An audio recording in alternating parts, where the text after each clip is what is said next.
예, 그다음 그 이제 80년대 이후는 그들도 이제 아주 얘기 안 했지만 이제 이 80년대는 고민을 하고 있는 거예요. 80년대 3조 호황 때문에 경제 성장이 분명히 있었잖아요. 그때 그렇죠? 흥청망청 분위기니까.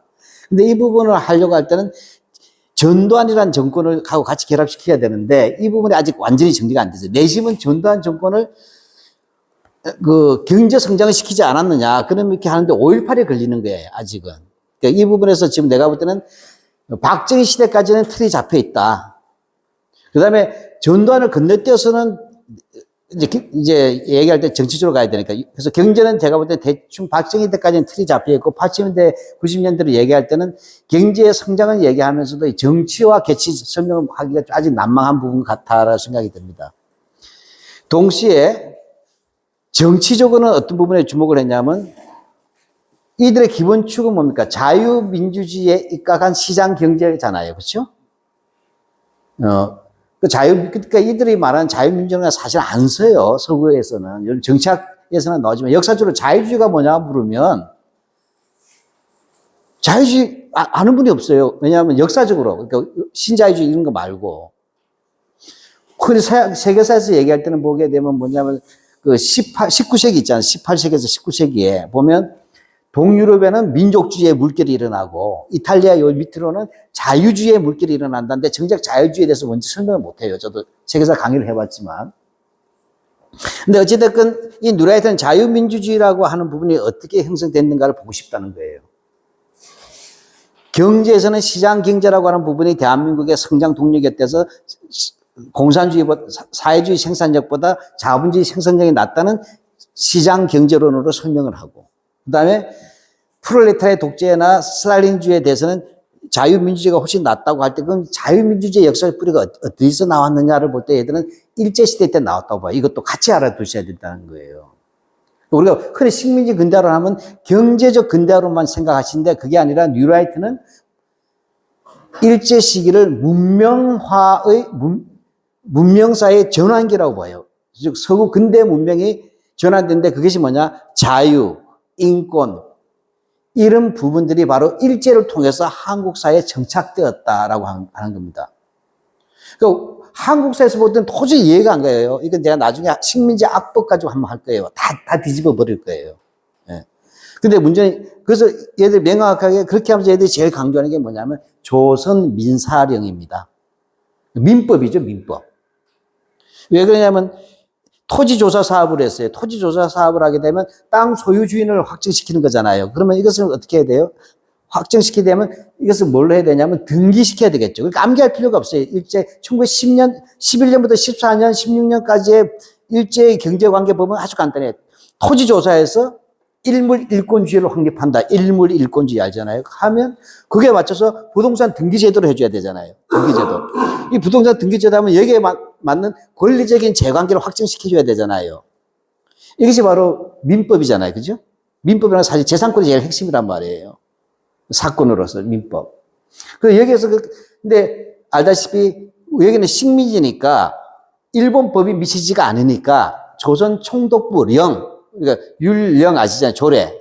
그러니까 법률이 아니라 그래서 민법이 아니라 민사령 그 하위 체계로서 조선에만 적용되는 민사령을 만들어내요. 그래서 이것은 뭐냐면 이 경작하는 놈들이니까 이 조선 민사령에서 가장 강조하는 게 뭐냐면 개인의 권리를 보장했다 이렇게 얘기하는 거예요. 그래서 근대적인 프랑스 혁명 이후에 서구에서 보편화되었던 자유와 인권이라는 개념이 민사령을 통해서 실현되었다라고 얘기하면서 실제 그래서 가장 중요한 것은 뭐라고 하냐? 사적 자치권이라는 거예요. 사적 자치권. 민법 공부했으면 가장 중요한 원리가 사적 자치야. 내 건 내 거고 나는 내가 결정한다 이런 얘기죠. 아주 간단하게 하면. 이렇게 해서 뭐냐면 하고 이것을 전체적으로 어떻게 포장하냐면 문명화라고 얘기해요. 문명화. 우리가 알아야 할 게 경제적 근대화 플러스 정치, 경제, 사회, 문화 전체적인 부분의 문명화. 그때 자유나 인권이라는 개념이 일제를 통해서, 일제 식민지 시기를 통해서 한국인에게 보급되었다. 이렇게 되는 것이에요. 그러한 기초 위에서 뭐냐면 북한은 스탈린 공산주의를 택함으로써 전체주의로 갔고, 그 다음에 1인 숭배주의로 갔다. 근데 여기서 이승만은 자유민주주의를 택해서 그 사람이 바로 자유민주주의의 꽃을 피웠으니 이분이 바로 오늘날 한국의 조지 워싱턴이 된다. 이렇게 해서 자유민주주의라는 얘기예요. 근데 우리하고는 좀 이제, 얘들은 경제학은 나름대로 통계를 들고 오는데 이런 게 하나도 안 맞잖아요. 이승만 독재인데. 근데 이걸 뻔뻔하게 얘기해요. 그러니까, 그래서 사실은 따지보면 앞뒤가 하나도 안 맞아서 요즘은 말하는 가짜뉴스 같은 거예요. 정치적으로 가보면. 이렇게 해서 가고, 그 다음에 유신체제는 제가 지난번에 했죠. 빨리 경제성장에 의해서 가다 보니까 발바닥이 좀 불난 거 아니냐. 고도성장을 위한 불가피한 정책에 대해서 나오고. 그 다음에 전두환은 설명하기 어려운 거예요, 자기들이. 정치적인 명령. 그게 뭐냐면 딱 건너뛰어서 87년 체제론으로 간다. 그래서 제가 알지만 직선제에 의해서 자유민주주의가 제도화됐다 말씀드렸잖아요. 그리고 우리 운동권에서는 87년 체제론이 없어요. 30 잔치는 끝났다는 시집 하나 나오고, 그 다음에 살아남은 자의 슬픔이라 아주 뒤통수 아픈 그런 이상한 소설책만 나왔잖아요. 그러니까 우리가 얼마나 자기 운동에 대한 자기 반성에 기초하는 게 없어요. 그람시 같으면 감옥 가더라도 뭐죠? 옥중 수고 쓰잖아요. 그람시한테 배워야 될 것은 진지전이나 기동전 이런 게 아니에요. 한국에서는 너무 지식적으로 배우는 거예요, 혁명을. 혁명이 무슨 자연과학도 아니고 산수도 아닌데. 그람시 진짜 배우려면 뭘 배워야 돼요? 그람시는. 패배했을 때 어떻게 책임을 져야 되는가를 배워야 돼요. 그람시는 그걸 한 거예요. 나는 레닌처럼 똑같이 했다는 거예요. 북부 이탈리아에서 자동차 공장 파업을 했다는 거죠. 했는데 레닌처럼 하니까 안 되더라. 근데 레닌이 틀렸다고 그 말하는 그 순간부터는 완전히 이단이 된단 말이에요. 스탈린에 의해서. 이 고민의 과정 속에서 이탈리아라고 하는 것은 뭐 다르다? 서유럽적 전통이 있다고 얘기한 거잖아요. 일찍이부터 의회주의의 전통이 있고 그 의회주의를 매결해서 콘센트, 그러니까 동의와 이런 것이 있다. 그래서 의회 투쟁이 중요하다는 거지 않습니까? 이 의회 투쟁을 하기 위해서는 그 의회를 나가서 진지를 구축해야 되고, 이러기 위해서는 문화적인 선전선동이 중요하고, 여기에 공부해야 될 유기적 지식인들이 있어야 된다. 인텔리겐처가. 이렇게 나오는 거란 말이죠. 거기서 문화 투쟁이 나와요. 근데 그람시 같은 경우는 어떻게 해요? 이걸 옥죄했을 때 나는 왜 패배했는가를 고민하는 거예요. 근데 한국에 전부 다 감옥 갔다 오면 투사가 되든지 아니면 뭐냐 변절하든지 둘 중에 하나밖에 없잖아요. 전부 다 전과자 과시밖에 나 몇 년 살고 나도 이 얘기밖에 안 하는 거야. 고대 민동 가보세요. 옛날에 처음 갔을 때 내가 열받아보던 게 얘기 죄송합니다. 나좀 치우세요. 저는 몇 년 뒤에 암흑에서 그 민맥에서 그 한사에서 그 어디 있다가 암흑의 선배 뒤를 따라서 야사 뜨다가 암흑의 형하고 같이 빵에 갔다 와서 몇 년 살고 나왔습니다. 이렇게 얘기하는 거예요. 전부 다 줄줄이. 나같이 운동 안 한 사람은 적응이 안 되는 거예요. 자기들 운동의 내용을 설명해야 되는데, 그런 예전의 서클의 맥들에 대한 설명으로 계속 가는 게 그게 계속 아직도 이어지더라고요. 요즘은 모르겠어. 많이 열버졌겠죠. 그러니까 이건 자칫하다가 보면 이제 오해하지 마세요. 나는 굉장히 운동했던 사람을 존중한다고 얘기했잖아요. 제가. 지금 전과적 추세대 같은 라인을 갖다. 그럼 이렇게 되면 이제 자기 운동의 사상적 형성이 안 됐다고 저는 보는 거예요. 자기 과거에 대해서. 근데 그람시는 뭐죠? 마누라는, 그람시가 곱추잖아요. 근데 마누라가 결혼했는데 자기는 옥중 쓰고 쓰면서 왜 우리는 이렇게 패배했는가 하면서 이탈리아적 전통, 그래서 소련과 분리시켜내려고 막 하면서 쓰고 있는데 마누라는 남자 생겼으니까 이혼해달라고 하잖아요. 머리가 돌아버리죠, 그람시는. 한편 자기 이혼만은 말아줘 이거 하면서 울고 불고 하다가 또 옥중 쓰고 쓰는 거 아니에요. 그러다 보니 빨리 죽을 버릴 수밖에 없지. 속 터졌어. 근데 한국에서는 그런 것들이 없어. 87년 체제나 92년도에 소련에 몰락에 대해서 제대로 된 책 한 권은 안 났더라고요, 한국은. 계속 바뀌기만 해. 올 때마다 바뀐 그놈이 누구냐? 박형준이잖아요. 고성국이하고. 내가 너무 그 둘은 알거든. 바뀌는 과정 내가 다 봤으니까, 대학원에서. 완전 수입상들이에요, 수입상들. 브로커놈들. 사상의 브로커들. 그래서 사회과학 정치학하는 사람들 아주 위험해요. 한국의 정치학은 혁명의 정치학이 아니라 지배계급의 어깨면에서 내려다보는 권력의 정치학이에요. 시스템만 바라보고. 그러니까 그게 정치 사상사가 없는 거예요. 예. 말이 빗나갔는데, 어쨌든, 뉴라이트는 80년대 체제론을 만들었지만 유치하게 짝이 없어도 직선제를 가지고 자유민주주의 제도화라고 했으니까 뭐죠? 노태우는 정통성이 있는 최초의 정부란 얘기예요. 직선제에 의해서. 이승만 다음으로. 이승만은 유신해버리니까 안 됐지만, 노태우는 어찌됐건 국민들이 직접 뽑은 대통령이야. 그러니까 5.18이라고 하는 문제를 묻지 말라는 거예요. 그 옥중 출마해서 당선된 사람도 있었잖아요, 옛날에. 장준하 선생처럼. 마찬가지 아니냐. 그 국민들이 면접을 줬는데 왜? 앞으로 그거 들고 나올 건데 좀 지나보세요. 지금은 말 못해. 광주가 아직도 세니까, 5.18이. 그러나 뉴라이트는 틀림없이 한 4, 5년 지나서 광주의 주역들이 할아버지가 되고 나면 전두환은 그렇다 치자. 노태우도 재판 받았잖아. 그거 다 사면해줬어. 이게 1차고 둘째. 더 까놓고 얘기해볼까? 니들이 대통령 뽑아주고 나가서 무슨 짓이야? 왜? 민주주의는 그런 거 아니야? 니들이 국민투표에서 니들이 뽑은 사람인데 이렇게 나갈 겁니다. 앞으로.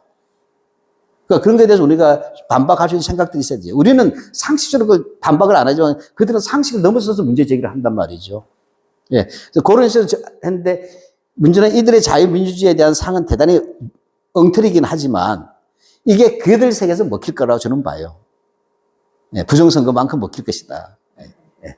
자, 근데 오늘은 좀 이렇게, 그래서 쟤들은 경제적인 부분하고 정치 문화적인 부분 했는데 2019년에 뜻밖의 뭘 들고 나왔냐면 민족 성론을 들고 나온 거예요. 그게 반일 종족주의예요. 그러니까 이거는 과거에 뉴라이트가 별로 이야기하지 않았습니다. 그래서 얘가 인트로덕션 이야기하는데 뉴라이트는 민족 자체를 부정하긴 했어요.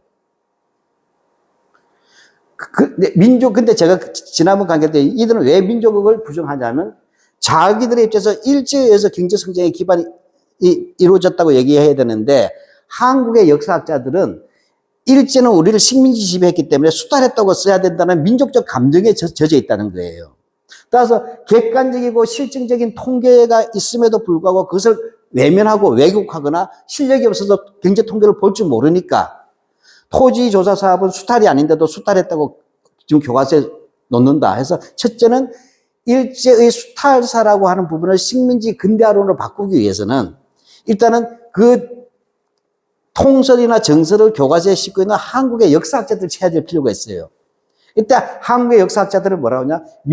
지나치게 민족주의적이었기 때문에 수탈이 없었는데도 수탈이 있었다고 하고, 인권유린이 없었는데도 인권유린이 있었다 하고, 독립운동도 별볼이 시원찮았는데 뻥튀기했다. 이해가 됩니까? 이렇게 쓰는 거예요. 그렇게 해서 첫째는 얘들이 제거하는 것은 바로 식민지 근대화론의 입장에서 보자면 일제가 근대화시켜줬다는 것을 인정해야 되는데 인정하지 않는 이유는 바로 역사학계의 민족주의적 감성과 한국인들 속에 내재해 있는 야만적인 민족주의가 있다는 거예요. 그걸 버리기만 하면 받아들일 수 있는데 그러니까 안 버린다. 이래서 하는 게 첫 번째 이유라는 거예요. 두 번째 이유는 뭐냐? 북한 문제예요. 우리가 남이가 이렇게 가는 거죠. 북한하고 그렇잖아요. 남북한 관계가. 우리가 한 핏줄 한 동포 하다 보니까 어떤 오류가 생긴다? 남과 북이 형제라고 하는 착각을 일으킨다는 거예요. 한 핏줄 한 형제니까. 그러면 형제는 대등하잖아요. 요즘 상속 치지만 다 형제 균분 상속이잖아요. 역사의 공동을 가지고 있는 거란 거죠. 근데 뉴라이트는 뭐예요? 북한은 불량 국가라고 했잖아요. 패배한 국가. 집 나간 호로 자식이라는 거예요. 자기들 볼 때는. 망나니.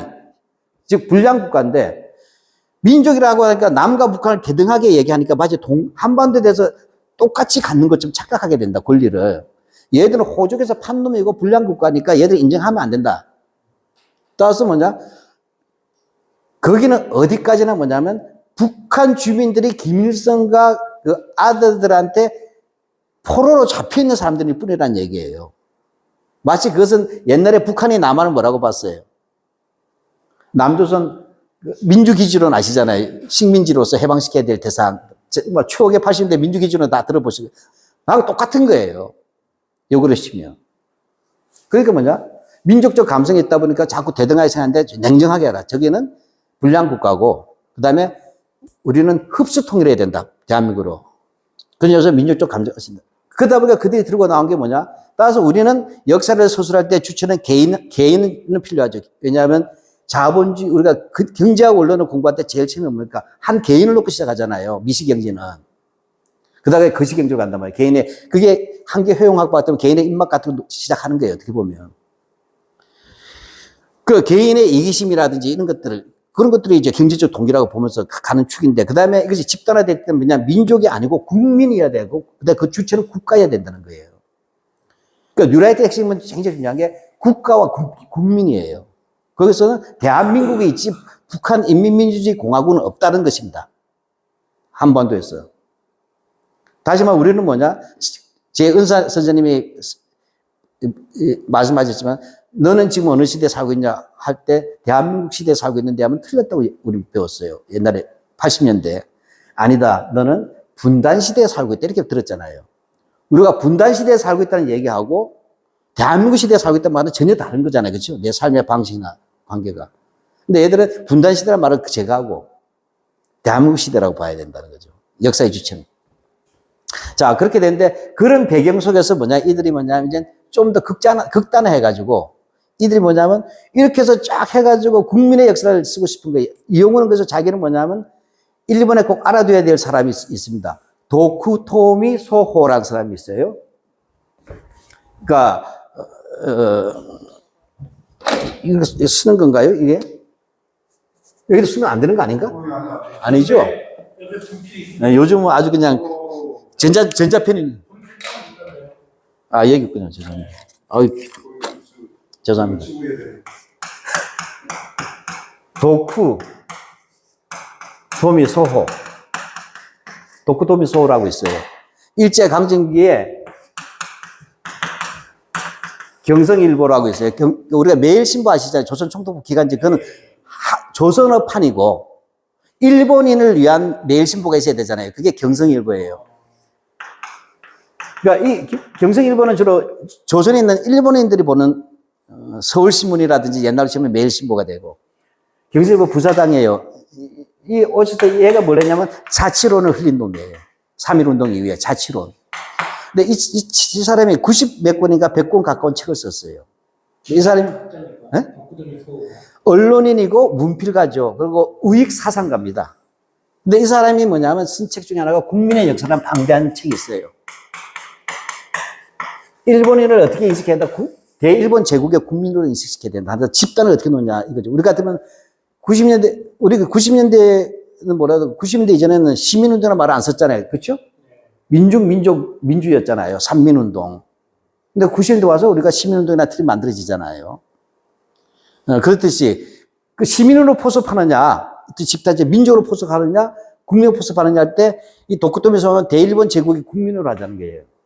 그래서 국민의 역사학이라는 책을 냈는데 일본 우익의 아버지입니다. 내가 볼 때 이용호는 이 도쿠토미소를 꿈꾸는 거예요. 이용훈이라는 사람은 뭐냐면 정치적 권력적 욕심 있는 사람이 아니에요. 그보다 더 높은 권력이야. 뭐죠? 이 대한민국 국민을 자기가 다 가르쳐서 나하고 똑같은 생각을 갖도록 만들겠다가 이용훈의 목적이에요. 그래서 자기는 나는 항상 학자라고 얘기하는 거예요. 학자. 스승이고. 그래서 뭐냐면 일본에 보면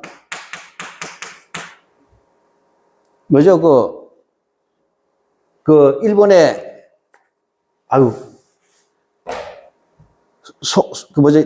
이토 히로부미가 다녔던 어숙.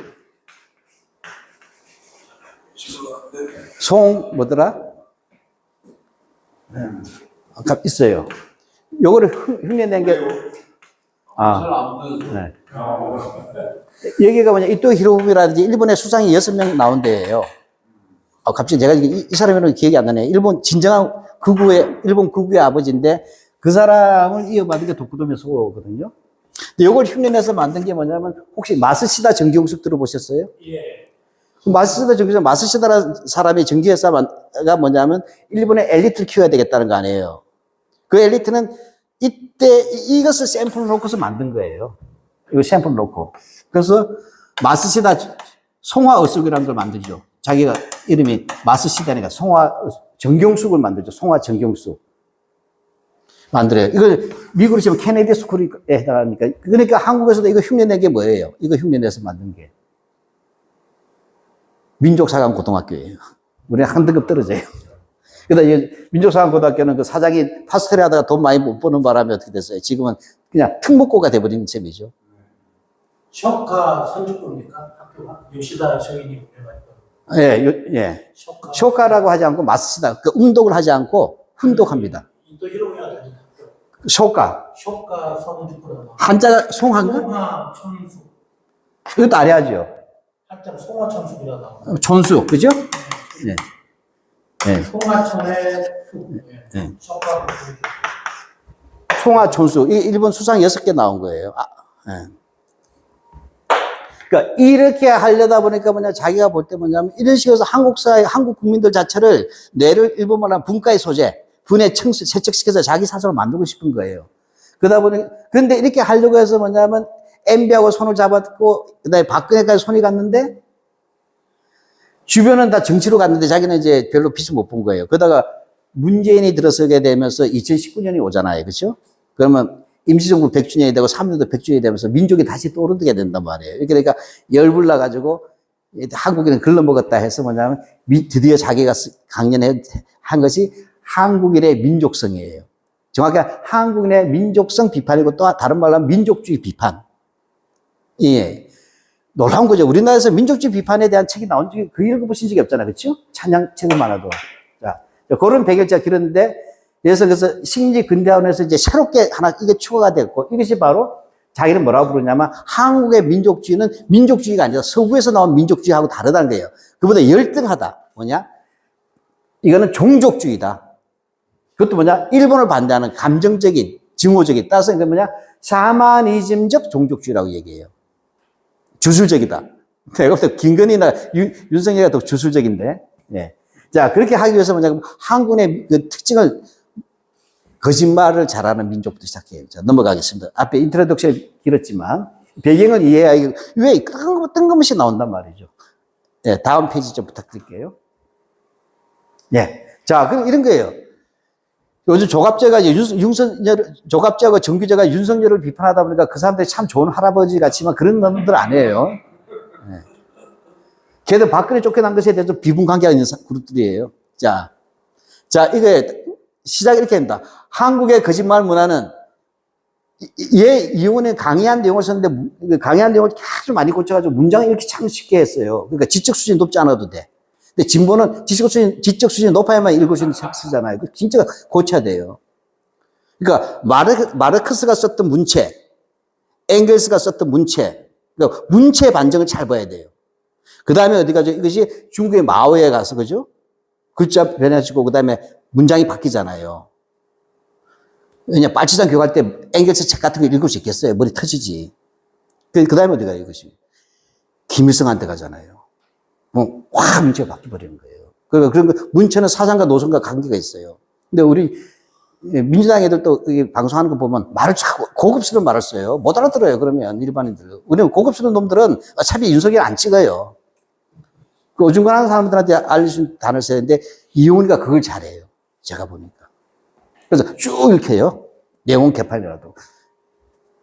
딱 문제 이렇게 합니다. 한국의 거짓말 문화는 국제적으로 잘 알죠. 또 처음 들어보는 얘기잖아요. 근데 뭐냐? 그걸 또 통계를 들고 나오는 거예요. 2014년 한 해만 위증죄로 기소된 사람이 14,000명인데 일본에 172배다. 자, 이렇게 하면 이걸 누가 따서 DC 인사이드에 올리는 거야. 펜코나 이런 데다가. 자, 그러면 뭐냐? 통계하는 거예요. 인근 1인당 위증죄는 일본에 430배다. 더 많아요. 1인당. 무고는 500회. 네. 무고 건수는 500배. 나도 포함이 돼요. 나도 그냥 벌금 300만 원 냈거든. 무고죄로. 자, 나중에 그 뒷자리에 있어. 자, 그런데 문제 참 특이한 게, 나는 우익은 아메바라고 봐요. 아메바. 회로가 단세포로지. 그러니까 다 따로따로 있어도 말하는 게 똑같아. 생각이. 조갑제도 똑같이 얘기하는 거예요. 우리나라처럼 거짓말 많이 하는 나라는 드물 것. 이렇게 얘기해요. 조갑제. 이 조갑제가 여기다 조갑제 칼럼을 썼어요. 그 민족성을 탓하지만, 근데 문제는 조갑제는 민족성이 문제가 아니고 좌익의 선동문화 때문이다. 색깔론이에요. 상호 보완을 해주고 있죠. 그래서 내가 이렇게 같이 한번 넣어본 거예요. 조갑제 더 네. 그래서 여기는 그냥, 여기서 또 위증죄인데, 여기서는 2000년도로 할 때 1198명이고, 일본 5명으로 하면 일본에 671배다는 거예요. 조갑제도 같은 놈이에요. 그러니까 한국의 무고죄는 뭐냐면, 우리나라는 2960년대, 일본에는 2명. 이게 무슨 뜻이에요? 일본은 정직한 민족이라는 뜻이에요. 우리는 거짓말하고. 기억나죠? 제가 어릴 때, 엽전은 거짓말을 잘한다.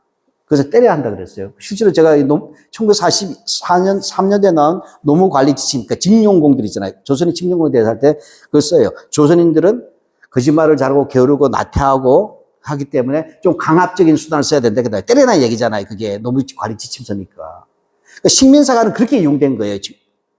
그래서 내가 연구소에다 그 책을 사놨어요. 하나. 44년도 거지. 1차 징용 갈 때. 근데 똑같은 내용 하는 거예요. 사기죄, 그 다음에. 또 사기죄도 일본에 17이다. 반론은 제기 못해. 이 통계라고 하는 게, 이게 사실 통계를 이렇게 잡아서 되는 게 아니거든, 이런 거는. 넘어갑시다. 자, 그러니까, 이것도 비즈니스 저널이라고 한 게 있어요. 근데 찾아봤더니 검색이 안 되더라고, 이게. 이건 뭐냐. 한국에는 숨을 쉬는 것처럼 거짓말한다. 이거 완전 입 벌고 윤석열이 얘기는 맞는데, 예. 특히 뭐냐, 경제 불황이 심해지면서 사기 문제가 더 늘어납니다. 경제사범 사기들이. 그래서 여기 보면 쫙 뭐 같은 내용이에요. 그래서 결국 뭐냐, 세계 제일의 사기 대국이자 부패 대국이다. 이렇게 쓰는 거예요. 자, 이들이 이렇게 하는 것은 특유의 이런 통계를 가지고 활용해서 민족성을 재단하려는 거예요. 민족성은 사실은 없는 거잖아요. 그, 어떻게, 예. 예. 그래서 나라 전체가 거짓말 학주제다. 근데 사실 이런 말 하면 사업하는 사람은 맞아. 공무원들한테 뇌물주의가 사업된다. 이렇게 이런 자기 경험을 가지고 이걸 객관화시킨단 말이에요. 문제는 자기 개인 경험. 와이로, 옛날 우리 어릴 때 와이로란 말이 있었잖아요. 뇌물. 네, 넘어가겠습니다. 네. 그러니까 문제가 또 이 나라는 거짓말 천지입니다. 얘도 이놈도 봐. 한국인의 이용은에는 근데 어떻게 서로 주고받은 것 같아요. 카피하면서. 뭔가 모본이 있었을 것 같아요. 한국인의 숨기는 거짓말에 배어 있다고 합니다. 거짓말에 관대한 타락한 정신문화가 있다. 그래서 여기가 특별한 게 이 나라의 역사학이나 사회학은 거짓말의 온상입니다. 이 나라의 대학은 거짓말의 제조입니다. 왜 그렇게 됐겠어요? 2014년도에 얘들이 검정 교학사 걸렸잖아요. 그때 전국의 한국사 교수들이 거의 90% 이상이 그에 대해서 뭐냐면 성명서를 냈어요. 왜냐면 이용훈의 책을 비판한 거잖아요, 결과적으로. 그러니까 역사학이 거짓말 학정이다. 사회학은 잘 모르죠. 사회학은 자기네 편이 더 많은데, 우리 쪽보다. 그래서 대학은 이렇게 된다. 자, 이건 넘어가겠습니다. 주장만 봅시다. 이건, 네. 자, 그럼, 자, 우리가 이제 여기에 대해서 저도 사실은 참 깝깝한 게 이걸 가지고 어떻게 반박할 것인가 반박할 방법을 모르겠더라고요. 그렇잖아요. 통계 들고 나오는데, 이건 생각도 안 해본 통계죠. 이걸 가지고 민족성이 어떻다 얘기할 때, 그런가 했더니, 여기서 대해서 뭐냐면, 장기호라는 친구가 있어요. 오마이뉴스인데 아주 잘 비판했더라고요. 이 친구가. 통계라는 것이 무엇인가를 얘기해요. 우리가 통계학과 사람들한테 물어보면 통계는 고문하는 대로 실토한다예요. 통계는. 고문하는 자의 욕망에 따라 실토한다. 자, 이런 거예요. 첫째 뭐냐면, 제일 중요한 게 범죄의 기준이 다르다는 거예요. 통계 수집하는 기준도 다르고. 각 나라 법마다 형법의 기준이 다르잖아요. 민법도 그렇고. 적용 내가 다른다. 그렇다는 거예요. 따라서 뭐냐면, 살인이라는 것은 다 이렇게 공유된 부분이 살인을 제외하자면 사기를 언제부터 어디까지 사기를 하느냐 이런 것들에 대한 가치 기준이 다 다르다는 거예요. 근데 재판 절차도 다르다. 이거 재판으로 들어와야 되잖아요. 그렇죠? 예.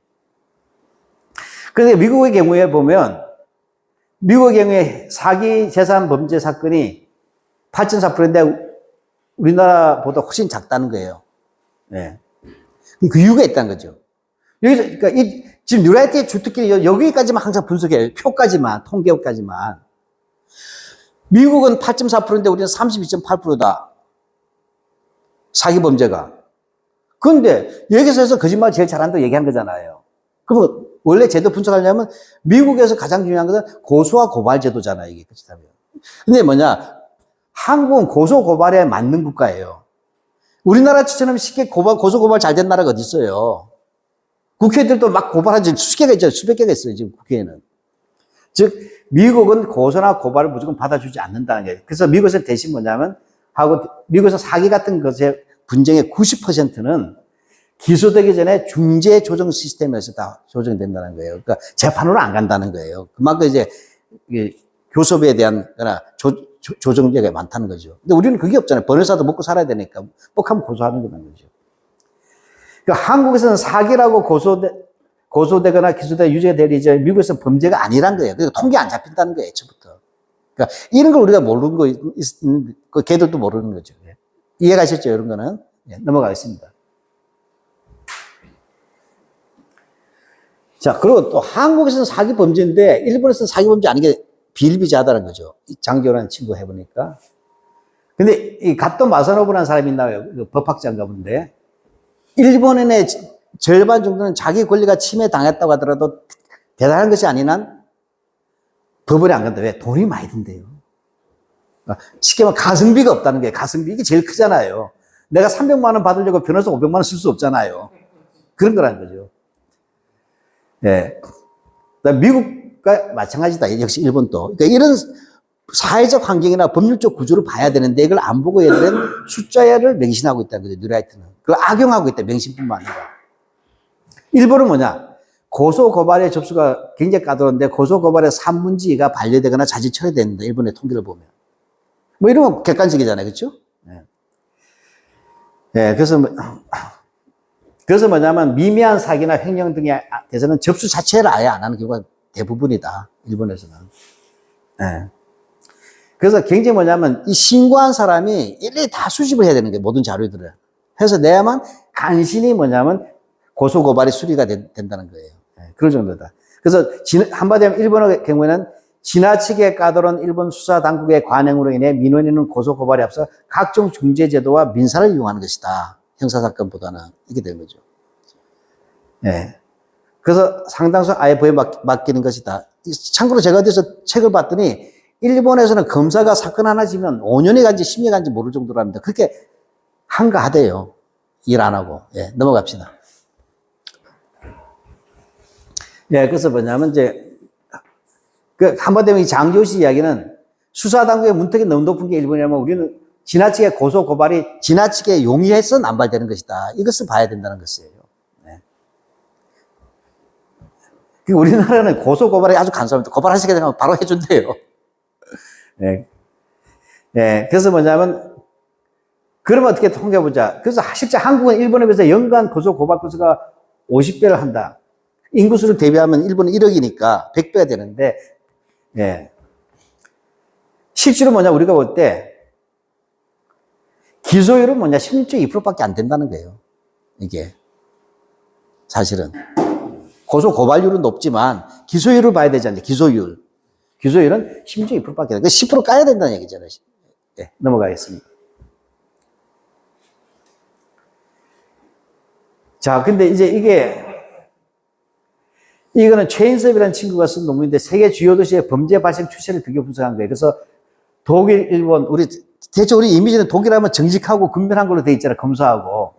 법적 안정성 있는 나라. 근데 일본 애들도 보면 거짓말을 못하는 놈들 이렇게 생각하잖아요. 근데 한국은 좀 험한 것들 이렇게 우리는 생각하잖아요. 우리 자신들도. 근데 보니까 어떻게 되냐? 이 표기 잘 안 하는데, 이 표로 잘 안 되네요. 이게 독일입니다. 독일. 그 다음에 한국, 그 다음에 일본이에요. 예. 근데 아까도 얘기했지만, 여기에 대해서도 뭐냐면, 최인섭의 논문에서 장교는 이 통계를 그대로 믿으면 위험하다는 얘기예요. 이 통계를 그대로 믿으면 어떻게 되냐면, 이용식으로 하게 되면, 독일이야말로 뭐죠? 엄청나게 범죄가 높잖아요. 한국보다 훨씬 높지 않습니까? 이렇게 된다는 거죠. 예.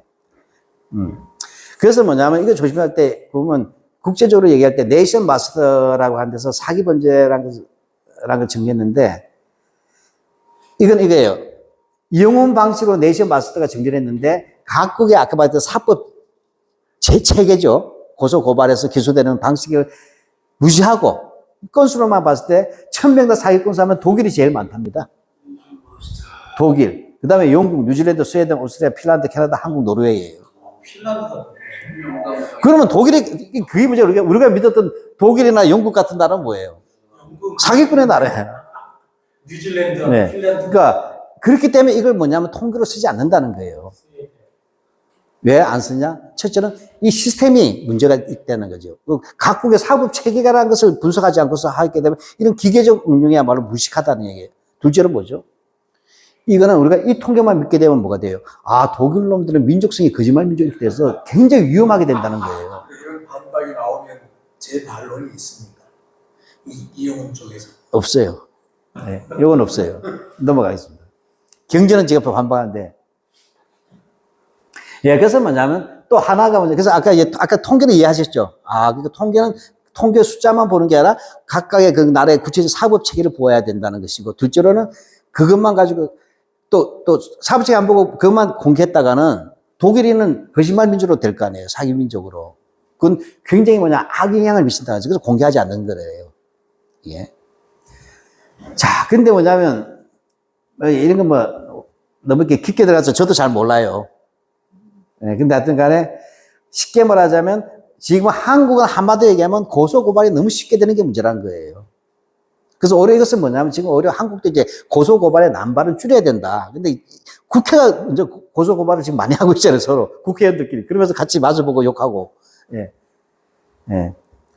그래서 뭐냐면 한국에서도 고소고발이 미국, 일본 쪽으로 이렇게 조건을 놓고 되면 형사상 사기죄 중 상당수가 민사중재 시대에 되면 그 범죄 발생의 차이는 상당히 좁아질 것이다. 예, 넘어가겠습니다. 그다음 절도. 네. 네. 그러면 이거예요. 그 장조관, 절도 한번 보자. 절도 보면, 일본이 우리보다, 뭐죠? 10만 명 더 발생들이거든요. 아니, 우리는 320인데 일본은 1750이니까 5배잖아요, 5배. 그 이용은 이걸 그 이용은 이 통계는 안 쓴다는 거예요. 선별한다는 거예요. 절도는, 우리나라는 요즘 그렇잖아요. 스마트폰 놓고 가도 그냥 있다, 그게 요즘 뭐냐면, 이제 이른바 국뽕 유튜브들 외국인들이 이런 거 나올 정도가 됐는데 실제 나도 그렇더라고요 보니까. 근데 여기 보시면 알겠지만 한국이 제일 적어요 절도가. 그럼 이거 가지고 영국이 절도의 나라로 얘기하면 안 된다는 거예요. 문화죠. 네. 그다음에 위증과 무고라고 하는 게 있어요. 위증과 무고. 일단 장제가 다 뽑아본 거예요. 네 말대로 한번 따져보자. 위증과 무고를 했더니 한국이 일본보다 훨씬 많다. 근데 10만 명당 발생 건수를 보면, 실제로 뭐냐면, 1.3대, 그러니까 1.3대 1, 1.6대 1. 그러니까 한국이 1.6, 1.3 이렇게 되는 거예요. 그러니까 별로 이 정도는 그 차이가 없다는 거예요. 예. 예. 그렇게 벌써 이제 그 통계를 이렇게 옆에 이제 표로 대비해 놓은 거예요. 그래서 이거 나중에 PPT로 드리면 되니까. 예. 예. 왜냐면 이런 걸 알아둬야 될 게, 딱히 이거는 뭐냐면 반론을 그냥 나도 처음에 이용훈 책 읽다가 빡은 쳤는데, 이걸 어떻게 비판해야 될지 도저히 생각이 안 나다가 마침 장제호 씨 글을 읽어보니까, 이렇게 보는 거구나. 범죄에 대해서는. 그래서 이건, 예, 나중에 참고로 한번 써볼 때가 있을지 몰라요. 예. 예. 예. 넘어가겠습니다. 자, 한마디로 얘기하면 뭐냐. 이용우는 한국의 거짓말 문화에 대해서 뭐냐면, 거짓말 관련 범죄, 즉, 위증죄와 무고죄를 가지고서 얘들 뽑아냈는데, 이 사실 보니까 아까 여러 사람들이 다 비슷했잖아요. 내용들이 있죠. 구구들에. 이것이 먼저 보니까, 맥심 코리아, 펜 앤더 마이크, 비즈니스 저널, 아까 비즈니스 저널 제가 보여줬죠. 펜 앤더 마이크의 옛날에 주필은 누구예요? 정규제. 정기제. 지금 쫓겨났지만. 쫓겨났지. 맥심 코리아 이런 거예요. 예. 네. 그러니까, 이런 것을 가지고서 했다는 거죠. 그러니까 사실 통계 자체도 근거가 없더라는 거죠. 원출전이, 문제는. 전부 다 가십이잖아요. 가십. 얘야말로 거짓말 참. 예. 예, 그래서 일단은 뭐냐면, 엄밀한 한국과 일본의 이상한 가십 기사나 잡지의 근거인데 원출처가 나오지 않고 있다는 거예요. 그러니까 뭐가 이상하다는 것이고. 더 큰 문제는 이런 잘못된 통계 가지고 구성한 역사인식이 한국인이 숨만 쉬어도 거짓말쟁이라고 얘기하는 거잖아요. 이게 왜냐면 얘는 도입부예요. 예. 이걸로 해서 이제 계속 이제 치기한 것인데.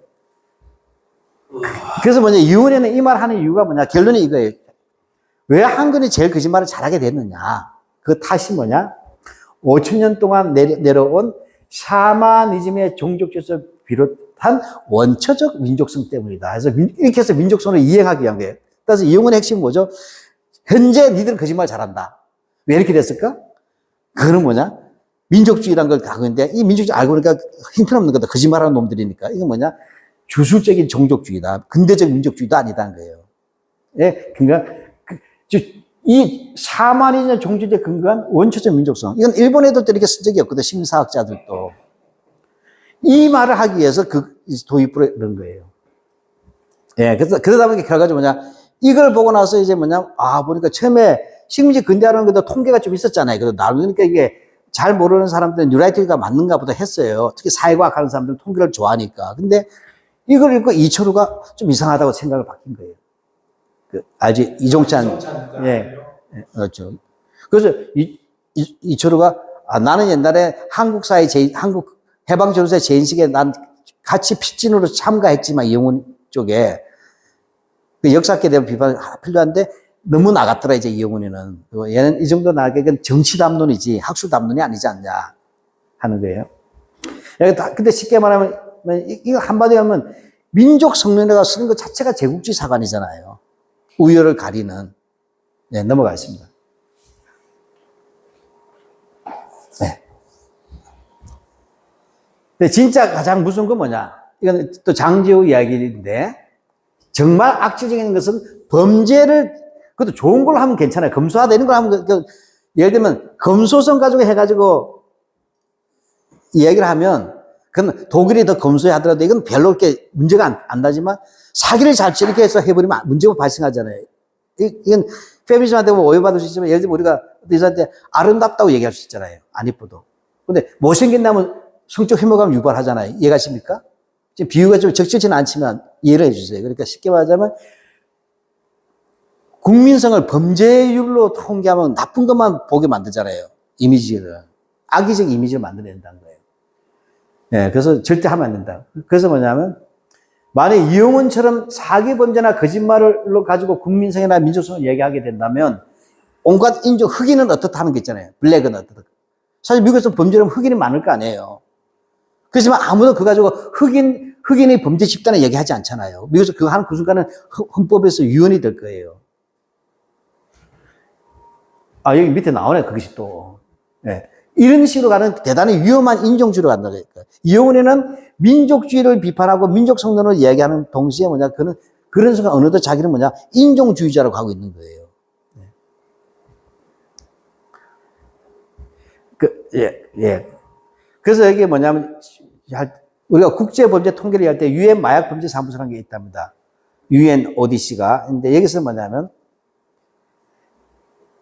범죄 및 형사법정 정책간의 관련성을 연구하자 할 때 주요 범죄 통계를 수집하지 않는데요. 유엔에서는. 왜냐하면 너무 틀이 다르기 때문에 오해를 줄 수 있다. 네, 넘어가겠습니다.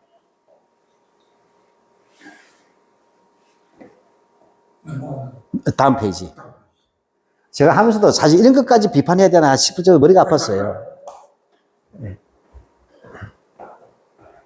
네, 그래서 가장 중요한 것은 통계라고 하는 부분에서 우리가 가장 밀리잖아요, 일반인들은. 근데 통계야말로 가장 위험하다는 거예요, 오히려. 얘들이 맹신한 이 통계야말로 진실의 또 다른 측면을 반대를 보여줄 수도 있다는 거예요. 기호가 한번 나갈수록 더 네. 그러니까 이 누라이트는 역사인데 얘들이 주요하는 게 수량 경제학이에요. 수량 경제학 하는데, 수량과 통계만으로 한 사회의 모든 이면을 설명할 수가 없지 않느냐, 기본적으로. 그 한계를 전제하고 표는 어디까지 텐던시라도 이렇게 제한적으로 써야 된다는 얘기예요. 예를 들면, 2011년도에 국가별 성폭력 신고 건수 하는데, 제로부터 핀란드예요. 10만 명당 181명이에요. 카나다 77명, 한국은 40명, 프랑스 38명, 일본은 6명 한다. 그러면 일본은 6명밖에 안 되잖아요. 이걸 놓고서 뭐냐면 일본인의 한국인보다 성인지 감정이 6배 이상 높다고 말할 수 있어요?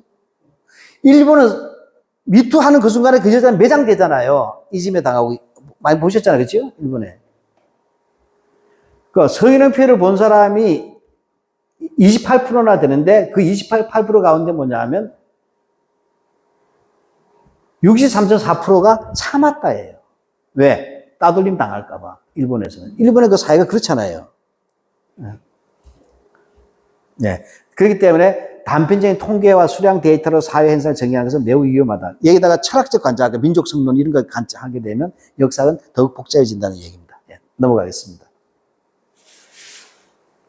자, 근데 그 말을 왜 했냐? 일제시대에 대한 위안부 문제를 하기 위한 거예요. 내가 다음 강의에서는 일본군 위안부 문제는 한국인이 거짓말 하고 있다는 얘기를 하기 위해서 전제가 한국인은 거짓말 잘하는 민주대를 전제를 해놔야 그 다음 자기 말이 되는 거예요. 네. 그래서 제가 딱 읽어보니까 반일 민족주의의 그 전체 책을 내가 쭉 읽어보니까 뭐냐면 결과적으로 뭐냐면 두 가지 축으로 좀 예시가 되고 있더라는 거예요. 제가 읽어보니까 그 한 권을 다 읽어보니까 이놈이 왜 갑자기 거짓말이란 말로 수많은 범죄 중에서도 위증이나 무고 같은 거짓말과 관련된 범죄를 쓰는 이유는 딱 잘 보니까 첫째 뭐냐면 일본은 수달 안 했는데 우리 수달했다고 하는 거짓말 한다. 한국인들이 이해갑니까? 일본 수달을 안 했는데 자꾸 한국의 역사학자나 한국 국민들은 거짓말을 수달했다고 하는 그렇게 하면서 뭐냐 일본이 한국인의 거짓말의 최대 피해자라는 걸 입증하겠다는 거예요. 이게 진짜 목적이에요. 네. 그래서 반일 종족주의 책 자체가 내가 보니까 한국인이 일본에 대한 거짓말 백서야. 한국인이 얼마나 일본에 대해서 거짓말을 많이 했는가를 쓴 책이에요. 제가 보니까. 또 하나는 뭐냐면 한국에서도 이 거짓말 때문에 피해본 사람이 있다고 이용우가 직접 썼어요. 그게 누구냐? 이회창. 그 다음에 이명박 박근혜예요. 윤석열까지 나올지 몰라요, 이제. 왜냐하면, 그러면서 이용우가 쓴 게 2002년 당시 선거대지 이회창 후보가 자신의 아들이 군대 가지 않으려고 몸무게를 일부러 찔렀다는 거짓말의 피해자다. 그래서 대통령 선거 떨어졌다. 이회창이야말로 한국인의 거짓말의 피해자라고 얘기하는 겁니다. 그 다음에 이명박도, 그래서 예를 들게 광우병 파동 때문에 이명박이가 공경에 빠졌다. 그 광우병 거짓말 아니냐. 그 PD 수첩인가 뭔가 다 거짓말 아니었는데 이 얘기 하는 거예요. 박근혜도 세월호 관련이나 최신지 거짓말 때문이다. 내 말이 맞다. 하면서 이 책을 딱 들어요. 그럼 결국 이것만 보면 뭐죠? 이영문이나 뉴라이트의 정치적 지형이 딱 보이죠. 친일. 그 다음 하나는 뭐죠? 한국에서는 제가 이제 이건 뭐죠? 보수가 아니고 수구 세력들이에요. 이제 범죄 집단이 됐죠. 반헌법 세력이거든요. 네. 이 집단, 이 두 개를 놓고서 이 두 촉에 대한, 이 일본과 한국의 수구 세력에 대한 옹호를 위한 목적이 있다는 것이에요. 예. 넘어가겠습니다. 그럼, 그러니까 이제 그 문장에 이승만에 대한 실제, 국민만 그런 것이 아닙니다. 정치는 거짓말의 모집법을 보겠습니다. 하면서 거짓말이 유력한 정치의 수단이 있더라는 게 2002년부터다. 유해창이 될 때부터다. 이렇게 되죠.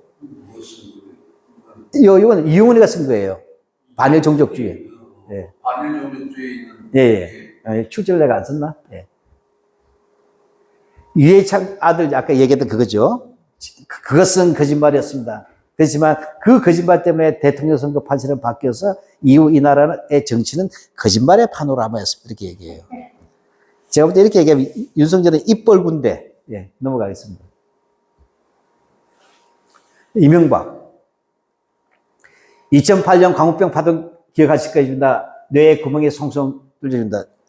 지난번 강의 때 저는 광우병 파동을 다르게 쓰겠잖아요. 그죠? 역사학으로 할 때. 그것이 반미로 어떻게 끌고 가고 있느냐 했는데, 이명박, FTA를 체결한 이명박 정부가 공개 배터리를 얻어였다. 그런데 지금까지 미국 소고기 먹고 죽었다는 사람 전 세계 어디서도 다 한 명도 없습니다. 한 명도 없다는 말도 없다. 거짓말이죠.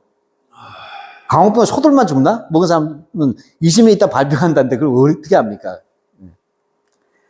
그래서 요거 이제 우리들을 살려주세요. 광우병이 싫어요. 미친 소가 싫어요. 라는 사진을 올려놓고서는 사진 중에 저 여학생을 선동한 선생은 지금도 여전히 교단에 써 있겠죠. 그죠? 타도 전교조 이런 뜻이에요. 그렇게 읽어야 돼요. 그 뭐죠? 반일 종족주의는 철저하게 뭐냐면 정치 이데올로기 책이에요. 그 후에. 예, 넘어가겠습니다. 그건 안타깝죠. 박근혜 대통령 결국 거짓말에 쓰러졌는데 문장도 아주 기가 막혀서 이렇게 비분관계하게. 쓰러지고 말았다. 세월호가 침몰한 그 시간에 대통령이 청와대에서 미용수술을 했느냐, 마약을 했느냐, 애인간 명칭을 터무니없는 거짓말. 원래 이런 건 다 나오게 되죠. 어느 나라나, 그죠? 왜? 밀실이라고 하는 것이 거짓말을 양식해서 이렇게 부른 거예요. 박근혜에 대해서 미용을 했다, 마약했다, 애인간 미래했다, 이 세 개는 아닐 수 있다는 거예요, 제가 볼 때. 근데 이런 말이 나오는 이유는 뭐예요? 그걸 얘는 분석 안 하는 거야. 밀실에 있기 때문에 사람들의 상상력이 보태지잖아요. 의혹이. 그러니까 의혹이 제기가 된 거잖아요. 의혹이. 이거 거짓말이야. 당당하게 자기가 공개를 안 하니까. 관저에서 나오질 않는다. 이제 근무 시간에도 박근혜는. 드라마 본다고. 예, 근데, 그러니까 이런 말에 대해서 이 말을 가지고, 이거 맞아. 박근혜가 피해자지 이렇게 하는 거예요. 변희재처럼. 근데 우리가 볼 때는 그게 아니라 이런 추측이 왜 나왔냐는 거짓말을 한국인이 했다고 이렇게 분석하면 안 되고 박근혜의 밀실과 비대중적 관계 있죠. 그다음 문고리 3인방이 차단시켰잖아요. 이것들이 한나라 대통령에서 의혹을 일으킬 수밖에 당연히 세월호 같이 중요한 순간에 나오지 않았다는 것은 세월호보다 더 중요한 뭐가 있었냐. 이렇게 마약뽕 먹고 취하지 않고서 불가능하지 않는 이런 거잖아요. 그러니까 이런 분석은 하지 않는 게 거짓말이라고 정리할 게 아니라 그런 추측이 나올 만큼 유도했다는 거죠. 밀실 정치가. 근데 딱 그렇게 하다가 딱 뭐죠? 갑자기 얘가 또 페미니즘을 많이 강조해. 여성을 끌어당겨야 되겠다. 이것은 여성을 우습게 여기거나 비하하는 한국인의 집단 심성. 그래서 집단 심성이라는 말을 쓰잖아요. 이제 이렇게 해야 민족성으로 안 가고 반일 종족지라는 말을 쓰기 위해서 심성론으로 간 거예요. 원래 역사학에 멘탈리티 히스토리라는 게 있어요. 심성사. 네, 집단적인 대중의 어떤 멘탈리티, 프랑스에서 나온 건데, 그걸 살짝 한 게.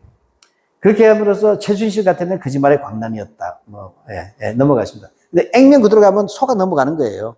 예. 그 다음에 뭐냐면 세월호로 갑니다. 그래서 그 거짓말 행적이 바로 세월호다. 근데 아직도 왜 안 구했나라니요? 라고 하면서 비분관계합니다. 끝난 얘기인데. 모두가 죽은 영혼이었습니다. 혼은 죽은데 육체는 살아서 움직이는 좀비들이었습니다. 이렇게 얘기하면서 이 나라의 수도 한복판에서 좀비 행적, 그러니까 세월호 진상규명하거나 그 유족들이나 그 후원하는 분들이 있었잖아요.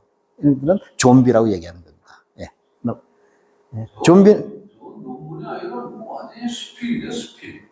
그렇죠. 이게 왜냐면 서론이거든. 서론. 근데 좀비란 말, 그러니까 이런 거 하나씩 다 보여야 돼. 좀비란 말을 왜 섞였어요? 굉장히 그걸 잘 쓰는 거예요. 좀비란 말을 쓰면 샤머니즘적 종족주의라는 말을 할 때 샤머니즘에서 움직이는 좀비란 뜻이에요. 그 문장 단어 하나하나 얘를 고른 거 쓴 거예요. 네. 그러니까 왜 좀비라 썼을까 때 이렇게 그냥 넘어가지만 배우에는 계속 그걸 주입시키는 거예요. 내 속에는. 그럼 이렇게 죽은 영혼, 그 다음에 좀비 이렇게 쓰다 보면 샤만이라는 말이 자연스럽게 떠오르게 되죠. 그러니까 집단 신성이니까 민족주의로 안 가고 종족주의에서 둘이 합치면 샤머니즘과 종족주의 이렇게. 이거 글을 많이 써본 사람은 알아요. 이렇게. 대중을 어떻게 유도해서 어떤 식으로 해서 선 이미지화 시킨 다음에 자연스럽게 받아들이도록 하려는 거예요. 그러니까 이 뉴라이트 책은 쭉 읽는 게 아니라 그런 것들 탁탁탁 집어내야 돼요. 네, 넘어가겠습니다. 근데 세월호는 넘어가겠습니다. 이건 굳이 설명 안 해도. 네. 자, 그러고 나서 이제 앞편에서 한국인이 거짓말을 제기라는 걸 입론했으면 거짓말의 피해자가 누구냐를 해야 될 때 국내에서는 아까 이회창이라든지 이명박이나 박근혜를 얘기했잖아요. 그러면 국제사회에서 최대 피해자는 누구냐? 일본이다. 이걸 얘기하고 싶은 거예요. 식민지 근대화론을 이야기하고 싶으니까. 그래서 고대사에서 현대사에 이르기까지 한국의 역사에 어떤 거짓말이 해왔는지 열가면 끝이 없습니다. 그렇게 해서 아까 얘기했죠. 이거는 꼭 알아두세요. 얘들 가장 이건 어느 정도 성과가 있었어. 조선 총독부가 토지조사 사업을 통해 전국 토지의 40%를 국유적으로 빼앗았다는 40%를 국유적으로 빼앗았다는 교과서에서는 엉터리 소설이에요. 맞습니다. 40% 빼앗지는 않았어요. 이거는 우리 윗대, 우리 강만일 선생님만 아니라 연세대 김용석 선생이나 또 뭐죠? 그 서울대학교 신용화 선생 있잖아요. 신용화 선생. 그분은 좀 이렇게 좀 과한 민족주의가 있잖아요. 예. 자꾸 그 사람들 가지고 뜯는 거예요. 초기 연구를 가지고. 근데 이걸 계속 풀어보는 거예요. 그 다음에, 산미 증식개혁 들어보셨죠? 식민지 조선의 쌀이 일본으로 실어 날랐다는 교과서에 주장한 무지의 소장이다. 왜냐하면 이것도 우리가 산미 증식개혁을 일제히 살수탈로 얘기하잖아요. 돈 주고 사갔는데 왜 수탈이냐고 얘기해요, 뉴라이트는. 고가가 틀리면 사과는 가격이 틀린다. 네, 이제 그러니까 그건 제가 나중에 이제 식민지 농업 근대화론에서 제가 깊게 분석할 거예요. 얘들의 수준과 역사학계 수준이 어떻게 차이가 지는가를. 그래서 경제학과 애들은 왜 역사책 쓰면 안 되는 걸 제가 설명할 거예요. 그 다음에 더 중요한 것은 일본도 부족 못하는 전시기, 전쟁하던 시기잖아요. 그럼 전쟁하던 시기 아마 알아두세요. 이것도 걔들 또 시비 걸어요. 전시 총동원이라는 말을 쓸 땐 시기를 정해놓고 쓰는 거예요. 우리가 역사학계에서는. 1937년 7월 7일 중일 전쟁이 일어나. 정확히 하면 일본의 중국 침략이죠. 그렇게 되면 전쟁이 일어나니까 총동원을 해야 되잖아요. 그러니까 법이 만들어져요. 그의 말에. 그렇게 해서 뭐냐면 38년이 되면 조선에 먼저 적용이 돼. 왜냐면 여기는 중국과 붙어 있잖아요. 그러니까 1938년부터 뭐죠? 전시 총동원 체제 하에요. 그래서 45년까지. 이렇게 됩니다. 예, 그래서 여기서는 전시기라고 할 때, 일제가 전시기에 할 때는 바로 38년부터 45년 시기 이렇게 이해하시면 되겠습니다. 조선인을 노무자로 동원하여 노예로 부렸다는 주장은 악에 찬 날쯤이다. 아, 그렇게 뭐죠? 요걸 해서 우리가 하는 노동자 강제 동원 있잖아요. 노동자 강제 동원도 우리는 자꾸 징용만 얘기하니까 당하는 거야, 걔들한테. 일반인은 모르잖아, 기자들도. 38년부터 39년 사이에는 모집 단계예요. 모집을 했어요. 우리 중동으로 할 때 모집했잖아요. 강제. 예. 근데 이게 너무 이게 가성비가 없는 거야. 민간이 하고. 그러니까 국가가 좀 더 효율적으로 해줘야 되겠다. 그렇게 해서 뭐냐면 노무회사를 만들어, 조선 노무협회를. 그러니까 요즘 말 인력 전문회사. 반관 반민회. 이게 조선 노무협회예요. 이렇게 되면 한국 같으면 한국, 예를 들면 비하자면 한국인력공사 이런 게 되는 거죠. 이때는 뭐냐면 처음에는 모집이잖아요. 여기서는 알선이에요. 그러니까 요 노무협회가 브로커 역할을 하는 거죠. 민간과 국가를. 그러다가 44년부터 45년 요 두 개는 아예 징용령, 징병령을 때리잖아요.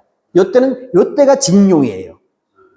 그러니까 모집 단계 38년부터, 정확히 39년부터가, 그 다음에 40년대 초에는 알선 단계, 그 다음에 법에 의한 강제되는 44년, 45년에 징용 단계 세 개, 이거 왜 중요하냐? 이거 나중에 이해하실 때 이 세 단계에 대해서 이제 뭐냐면 한국에서는 이 38, 9년부터 모집 단계부터 45년까지를 강제 동원이라고 하는 거예요. 그리고 일본이나 LS는 44년, 45년만 강제 동원이라 얘기해요. 근데 그래서 강제 동원이라 하지만 그건 강제가 아니라 법에 의한 강제이기 때문에 합법이다. 이해가십니까? 징용령, 전쟁시키니까 불가피했다. 이렇게 가는 거예요. 그래서 44년, 45년밖에 안 된다는 얘기잖아요. 이게 맞서고 있는 거예요. 그런 틀을 이해하셔야 된다. 그러니까 한국에서는 강제동원 피해자들에 대해서 보상금을 준다 할 때는 징용 간 사람만 주는 게 아니고 38년도 이후에 모집 단계에서 같은 사람 중에도 강제성이 있는데 지금 강제로 갔냐 안 갔냐를 다 개인별로 선별이 안 되잖아요. 그러니까 분명히 강제성이 있었던 건 사실이니까 전체 주는 거예요. 그래서 우리는 이 전체를 강제동원이라고 하는 겁니다. 노예로 부렸다. 자, 그러니까 이혼의 이 책은 뭐죠? 강제동원은 없었다 얘기를 하는 거예요. 한마디 하면 뭐냐? 그냥 일제시대 때 중동 간 거야. 이해갑니까? 그 이야기를 하고 싶은 거예요. 돈 벌었잖아. 중동 가서. 이 이야기 하고 싶은 거예요. 근데 왜 자꾸 그걸 강제동원이라고 그랬다. 딱 가서, 그래서 돈 받아가지고 전부 다 국내 송금해가지고 다 부자 되고 땅 샀는데 하면서 통계 또 들고 와요. 그래서 안병직에 자기 고향 마을, 맛질 마을을 갔더니 쫙 통계를 했더니 징용 같은 집이 더 잘 살게 됐더라는 얘기예요. 예. 그 다음에 이용훈이가 반드시 복수하고 싶었던 게 일본군 위안부예요. 그래서 이 책의 핵심은 뭐냐? 위안부였어요. 위안부는 뭐다? 직업적 창녀였다가 이 책의 주제예요. 그러니까 참 할머니들한테 이 책을 그래서 설명 못 드리는 거 우리가 민망했어. 쉽게 말하자면 직업 여성이었는데 그래서 이 일본군 위안부 문제에서는 절정에 달했다. 거짓말이. 헌병과 경찰이 길거리에 처녀를 납치하거나 빨래대 안을 연해서 위안소 끌고 갔다는 등 이런 건 단 한 건도 확인된 적이 없다라는 거예요. 자, 이 부분은 단 한 건도 아니란 말은 또 아니에요. 그런 기록이 있으면 증언은 믿을 수 없다고 나옵니다. 증언. 근데 참고로 뭐냐면 일본 애들이 길에서 납치하는 게 많지가 않아요. 불가능하잖아요. 근데 북한에서 그 사례가 있었어요. 왜냐면 할당량을 준단 말이에요. 딸릴 때는. 그러니까 시골에서 어수룩하니까 제일 많은 게 뭐죠? 속아서 가는 거죠. 속여서 가는 거죠. 자, 하여튼. 자, 어찌됐든, 그래서 이 뉴라이트 이 책이 나오고 나서 반일 총재 책이 나온 다음에 시작된 게 뭔지 아세요? 위안부 소녀상 없이기가 나온 거예요, 한국에서. 강원도 가가지고, 또 할아버지들이 소녀상, 얘들 창녀를, 이제, 갈보들을 가지고 요즘 창녀들 데리고 왜 동상 세우냐. 독일에서도 베린에 세워놨더니 뭐예요? 한국인들이 와가지고 뽀개자고 한 걸 독일 시민이 지킨 거예요. 내가 아는 사람들이 다 연락을 받았어요. 그게 왜 가능하게 됐냐? 바로 이 책을 통해서 뭐냐? 가뜩이나 옛날 사람들 뭔지 알아요? 정신대 갔다 왔다면 에이 창녀 아시죠? 누군가가 억울하게 정조를 강제로 잃어버리면 집안에서 가문의 수치라고 생각했던 관념이 있잖아요. 우리 윗대들은. 네, 환양녀처럼 은장도나 주면서. 그러니까 이 위안부들이라고 하면 감췄단 말이에요. 집안 망신스러운 일이라고 이렇게 생각하는 그 편견이 있었단 말이에요. 그런 세대들에 있을 가진 이 사람들이 뭔가 위안부 문제가 마음에 안 드는 거야. 근데 이혼이가 걔들은 끌려간 게 아니고 돈 벌러 간 작부들이에요. 이걸 하니까 그래? 그럼 작부 스스로 이게 딱 해서 열심히 지금 위안부 흉상 지금 없애고 있는 거예요. 예. 다 한껏, 자, 자, 그럼 저기서 예언할게요. 얘들이 한 10년 뒤에는 뭔지 알아요? 고대사 할 겁니다. 고대사 하게 되면 뭐라 하겠어요? 임나 일본군에 있었다고 얘기할 거예요. 그때쯤 되면 한국이 환단 고기파하고 싸우겠죠. 지금은 환단 고기가 이쪽으로 안 싸워요. 왜? 고대사하고 근대사니까, 영역이. 근데, 왜냐면 환단 고기 쪽에 식민사학의 극복을 얘기하면서도 근인대서 쪽은 안 오잖아요. 상고사만 하니까. 근데, 뉴라이트가 이렇게 내려오게 되면, 신공항우 정부는 사실이었다든지 이렇게 얘기해 보세요. 사만 정벌론 있었고, 임나일본부 왜 부정하느냐. 이렇게 나올 수도 있어요. 자, 근데, 그러면서 갑자기 느닷없이 뭐냐면, 조정래 소설을 씹어요. 그래서 심하게 씹어요. 근데 조정래에서 우리가 많이 읽은 것은 태백산맥이잖아요. 태백산맥. 근데, 아리랑은 태백산맥보다 제가 볼 때 긴장감이 덜 해요. 대하는 대하지만. 그리고 또 해방유로 가면 또 한강인가 그 더 긴장감이 떨어지긴 해요. 그렇긴 하지만, 저는 아리랑이라는 책을 왜 씹었냐면, 그 아리랑의 무대가 김제옥구예요. 만경평야. 그러니까 여기서 이 소설의 무대에서 이 뭐냐면 이 조정래 선생이 어떻게 얘기하냐면 이 김제옥구 평야는 조선시대 이래로 아주 그 풍요로운 평야였다. 근데 여기에 뭐냐면 지주들의 수탈이 있었고, 그 다음에 여기에 일본 애들이 지주들의 수탈이 있어서 여기에 대해서 저항한 게 동학의 발상지였다. 전봉주 같은 이들이 바로 이쪽을 무들어서 일어났다 해서 쉽게 말하자면 반봉공 투쟁의 발상지고 농민들의 반봉공 투쟁의 발상지고 동인데 그때 일제가 들어와서 여기를 토지조사사업 같은 거 수탈을 하니까 여기에 저항하면서 동학의 후예들이 이제는 항일 독립군으로 가고 독립운동도 하게 된다. 이런 이야기를 끌어내는 도입부가 있었어요. 그랬더니 이영훈이 이걸 거 빡친 거야. 여기가 왜 곡창지대야? 여기는 황무지였는데. 그러니까 이영훈은 이 책을 씹은 것은 이 풍요로운 곡창지대를 둘러싸고 봉건적 수탈이 있었고 그다음 제국주의적 수탈이 있었고 이 두 개 반제 반봉건에 대한 그 투쟁이 바로 시작된 게 바로 여기다 이렇게 얘기하니까 그러니까 아주 농업의 발전지대로 썼단 말이죠. 그러니까 이영훈은 그게 곤란한 거예요. 왜냐하면 이영훈이 이 뉴라이트 그룹이 농업의 근대화를 쓸 때 썼던 주 무대가 김제옥구예요. 왜냐하면 이 이영훈의 입장은 여기는 황무지였다는 거예요. 황무지였는데 토지조사 사업 이후에 일본인들이 와가지고 개발을 시켰다는 거예요. 여기가. 예. 그 후지 농장이 거기 있어요. 부리 농장이라고 후지 농장. 커요. 그 학교도 얼마나 대규모, 그러니까 소장농을 위한 학교가 지어졌거든. 그 식민지, 농업에서의 식민지 근대화론의 발상지가 바로 김제옥구 뉴라이트에. 따라서 그들의 입장에서는 19세기 말에 있어서 김제옥구는 황무지화 됩니다. 그리고 그제 일본에 의해서 개발됐다고 자기들이 썼기 때문에 했는데 조정래는 원래 19세기부터 이게는 곡창지대로 쓰니까 이건 돌려야 되겠다. 그래서 씹은 거예요. 그래서 뭐냐면 조정래의 소설을 보니까 만경강 북쪽 옥구 익산 군산 지역이 조선의 피땀으로 개간된 곳이었으나 일제의 토지조사 사업에 수탈 등을 묘사되고 있는데 이것은 새빨간 거짓말이 되는 얘기예요. 이 소설의 무대가 문장 그대로 따는데 이 소설의 무대에 대한 김제옥구 지역은 19세기 말에서 20세기 초 토지조사 사업 이전에는 승냥이가 울부짖던 원래 갈대가 우거진 갯벌에 지나지 않았다는 거죠. 왜냐하면 바다벌이 들락날락 하던 갯벌이 지나지 않았다. 그랬는데 조선 총독부나 일본인들이 제방을 쌓고 개간을 하는 신흥농업 개발지, 바로 식민지 근대화론의 성지예요. 그래서 조선인의 농토를 빼앗거나 수탈한 적도 없다. 그러니까 조정래의 아리랑은 시작부터 거짓말이다. 알겠냐? 니들이 존경하는 조정래조차도 거짓말로 시작한 사람이다. 이런 거예요. 자, 그러니까 뒤집어 엎어야 되잖아요. 넘어가 봅시다. 그래서 최고 수준의 실증주가 나와요. 자, 여기에 대해서 팩트 체크한 거예요. 여기에 대해서 허수열 교수가 지금 돌아가셨어요. 그래요? 예. 암으로 돌아가셨어요. 2, 3년도 안 됐어요. 최근에 들어왔어요. 이 허수열 교수는 뭐냐면 둘 다 서울대 경제학과 70학번이에요. 고등학교 때부터 동기 동창이에요. 그래서 서울대학교도 같이 들어와서 뭐냐면 안명직 밑에서 공부했고, 김문수는 그 무역학과지만 이쪽과 교류를 했었고, 경제학과와 가까우니까. 그래서 제일 가까운 게 허수열이 제일 가까워요. 이용훈이하고. 그래서 대학원 석박사 다 같이 했어요. 그리고 다 안병직 제자예요. 안병직 제자였는데 이 안병직이 식민지 근대화론을 갔잖아요. 그러니까 스승이 가면서 다 설득을 한 거예요. 제자들 이게 맞다라고 하니까 이용훈까지 가버린 거예요. 그래서 이용훈이가 식민지 근대화론 가니까 허수일 교수가 유일하게 뛰쳐나온 사람이에요. 쉽게 말하자면 그 낙성대 학파에서 혼자만 뛰어나온 거예요. 나 이거 동의하지 않아. 그러면 이용훈이는 농업사고 허수일은 공업사에 다 나눴단 말이에요. 옛날에 박사논문 쓸 때. 그러니까 이용훈이가 적어도 허수일을 인정할 수밖에 없죠. 같이 공부했으니까. 이해가시죠? 역사적으로 비판하면 안 들어요.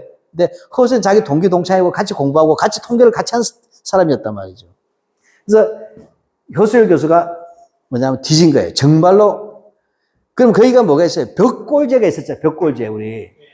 그 사만시대 벽골제가 있었던 때가 승냥이가 울부짖었다는 얘기는 뭐냐면 사만시대나 백제시대 때는 벽골제가 있을 때 그 이후 항무제가 됐다면 갈수록 퇴보했다는 얘기잖아요. 농업이. 그러니까 허수일 교수가 말이 안 된다. 그러면 정말로 일제에서 개척이 됐는지 안 됐는지 보려면 19세기 말에 20세기 초에 지도를 봐야 되잖아요. 지도. 이해가십니까? 지도를 뒤진 거예요. 근데 그다음 둘째는 뭐냐? 운이 좋았어요. 서울대 규장가게에서 문서를 뒤지다 보니까 고문서가 나온 건데, 그게 뭐냐? 수리조합 만드는 신청서가 나온 거야. 수리조합이 있다고 해서 농사를 짓는다는 거 아니에요. 그래서 봤더니 수리조합 신청서를 이 뭉태기에서 뒤져보니까 만경강 북쪽에, 이게 연도가 중요하잖아요. 식민지가 되기 전에는 아니에요. 1910년 이전에. 그 조선시대, 정확하게 대한제국시기죠. 대한제국시기는 19세기에 보니까 만경강 북쪽에 옥구, 익산, 군사는 토지조사 사업이 전에 1909년에 망하기 전이잖아요. 이미 다 수리조합이 이미 있었더란 거예요. 토지조사 사업은 1911년부터 14년까지잖아요. 다르다는 거죠. 이미 농업지대였다는 거죠. 발달한. 그리고 만경강 남쪽에 이제 동진강 수리조합, 동진수리조합 투쟁이라는 게 아주 유명해요. 30년대에. 있는, 그 동진강 쪽에 있는 게 호남평야예요. 위에는 만경평야고, 김제 만경평야고. 여기도 맞냐? 수리조합 설립 신청서가 있다. 이걸 찾아낸 거예요. 그하고 이걸 지도하고 같이 대조를 해가지고 반론을 제기했어요. 그게다 더 올라가 없어. 이 허수일 교수도 한문을 했거든. 조선시대 읍지나 이런 걸 찾아본 거예요. 읍지. 규장각이 됐으니까. 근데 1872년에 뭡니까? 이건 순저 헌정, 철종 때잖아요. 철종 때. 그 철종 말년이죠. 근데 보니까 경북 김제근의 5개의 장시, 5일장이죠. 5개가 장시가 있었는데 그중 2개가 벽골지에 있었다는 거예요. 벽골지에 있었던 거기가 뭐냐면 중심지라는 거잖아요. 장시에. 시장이 있었으니까. 2개나.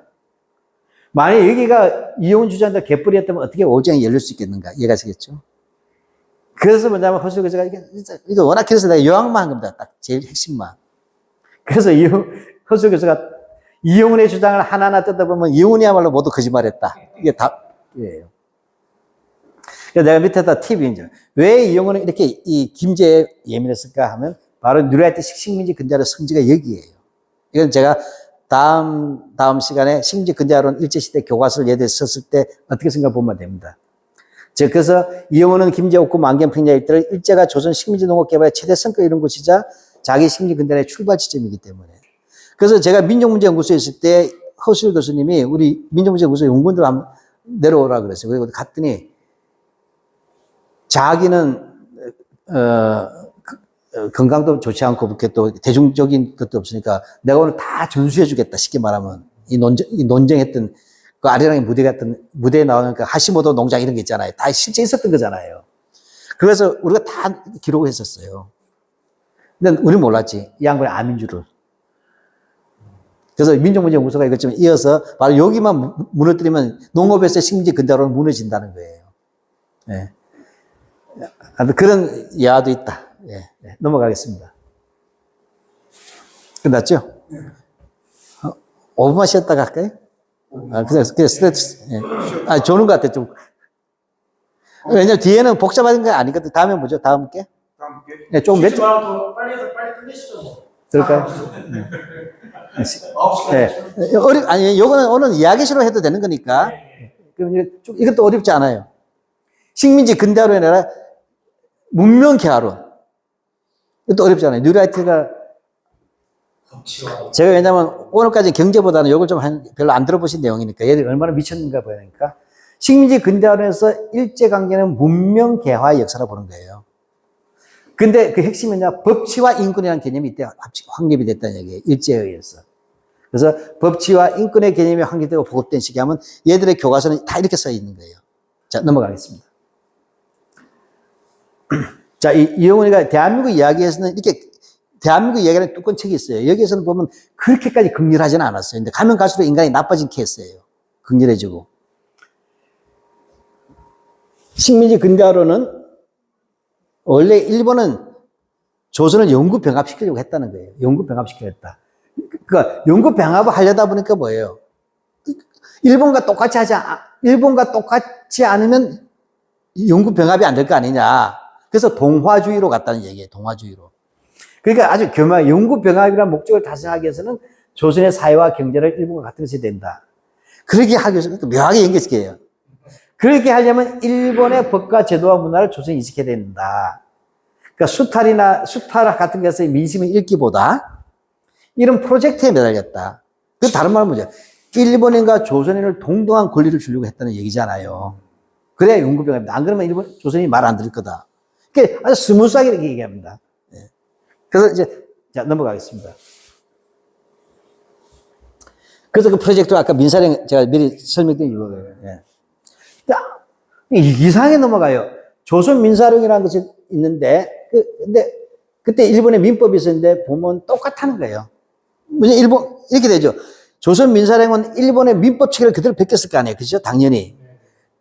땡기다가 뭐냐, 그 대신 수많은 것들은 민법에서 우리가 이제 민법 공부하면 한국 민법의 특징 중에 하나가 관습법이 많다는 얘기 많이 나오잖아요.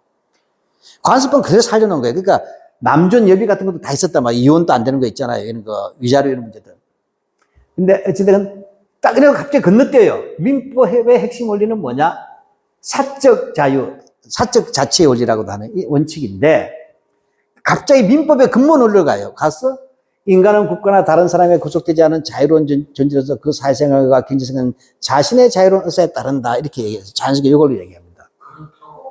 그건 아닐까요? 요때 요 정도였어요. 근데 가면 가서 또 없어지는데 일본은 정치적으로는 자유민주 이전의 단계였지만 그들이 만든 근대국가는 가족주의고 전체주의인 정치권에 기초한 천황제 국가였다. 그때 이렇게 얘기했어요. 근데 지금 이런 얘기 안 해요. 대한민국 이야기는 그래도 완전히 미치진 않았을 단계예요. 예. 근데 어찌됐건, 이렇게 전제는 달아줬다는 거예요. 전제는. 그렇지만, 이런 게, 천황제 아래서도 근대적 민법을 서유럽에서 도입해서 자기 유리로 정책했는데, 그것이 뭐냐? 조선을 통해서 들어왔다. 이렇게 쓰는 거예요. 이제 이게 나중에 교과서에서 어떻게 바뀌냐면, 프랑스 인권선언까지 얘기해요. 그래서 일본이 받았다. 자, 넘어가겠습니다. 그래서 법치가 중요해요. 자, 근데 이게 아까 2000 몇 년도였잖아요. 이제 몇 년 지나니까 앞에 몇 년도였죠. 그 대한민국 이야기가 2010년도인가요? 근데 2010년도 안에 그 전일 거예요. 근데 아예 공무원 교과서 뭡니까? 요컨대 일제 식민지 지배를 거친 동안 한국 사회는 슬슬 근대 문명의 사회로 바뀌었다. 일본 역시 서유럽으로부터 근대 문명을 받아들인 것 같다. 앞에서 어떻게 바뀐지 알겠죠? 이게 제가 그래서 보니까 대한민국 이야기에서는 그래도 약간 제한을 달았잖아요. 근데 이제 왜냐 일본도 천황제 국가하고 뭐가 문제가 많았던 걸 다 제약을 달아줬는데 이 2013년 단계 가면 그런 것도 없어져 버릴 정도로 얘가 미쳐버린다는 거예요. 그래서 일본이 서유럽부터 근대 문명을 받아들였다. 그 근대 문명의 법과 제도가 일본의 지배를 통해서라는 거예요. 일본의 학술을 통해서 들어온 게 아니라는 게 심지어 통치를 통해서 들어왔다. 인식되었다. 근데 뭐냐?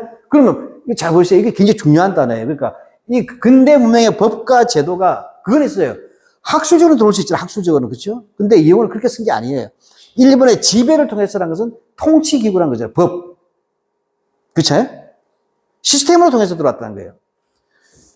근데 그것이 뭐냐? 개인의 자유와 권리였다고 해요. 그러니까 조선 총독부가 그 개인의 자유 권리를 보급했다니까 황당해진 거죠. 그래서 이용원의 책을 볼 때는 이런 단어 하나를 쫙 봤을 때 이런 단어를 다 체크해야 되는 거예요. 이거 오답 찾기예요. 굉장히 피곤하긴 해요. 자, 그래서 뭐냐? 그래서 식민지라는 종속적이고 왜곡된 환경 속에서도 그러한 문명의 요소는 조선 총독부에서 이식되고 확산됐다는 뜻이잖아요. 그래서 대한민국은 그러한 문명사회에 대전한 과정에서 생겨난 국가다. 개인의 자유와 그러한 새로운 문명의 원리에 따라 새로운 국가가 시작됐다. 따라서 조선 총독부를 개성했다. 우리는 대한민국은. 이렇게 되는 거죠. 독립운동 개성한 게 아니에요. 이게 뭐냐? 김문수가 경기도 도지사로 있을 때 5천만 원 용역받고 낸 게 경기문화재단에서. 2013년. 그러니까 이게 뭐냐? 이렇게 되죠. 이 책은 경기도 공무원 학습 교재로, 대한민국 공무원 이렇게 가르치려고 만든 교재예요. 하여튼, 자, 넘어갑시다. 얼마나 위험한 걸 가르치고 있는가. 자, 그러면 이것이 이제, 뉴라이트 대학 교과서 있잖아요. 대학 2008년도 거. 보면 어떻게 썼는가. 그 민산에 잡으죠.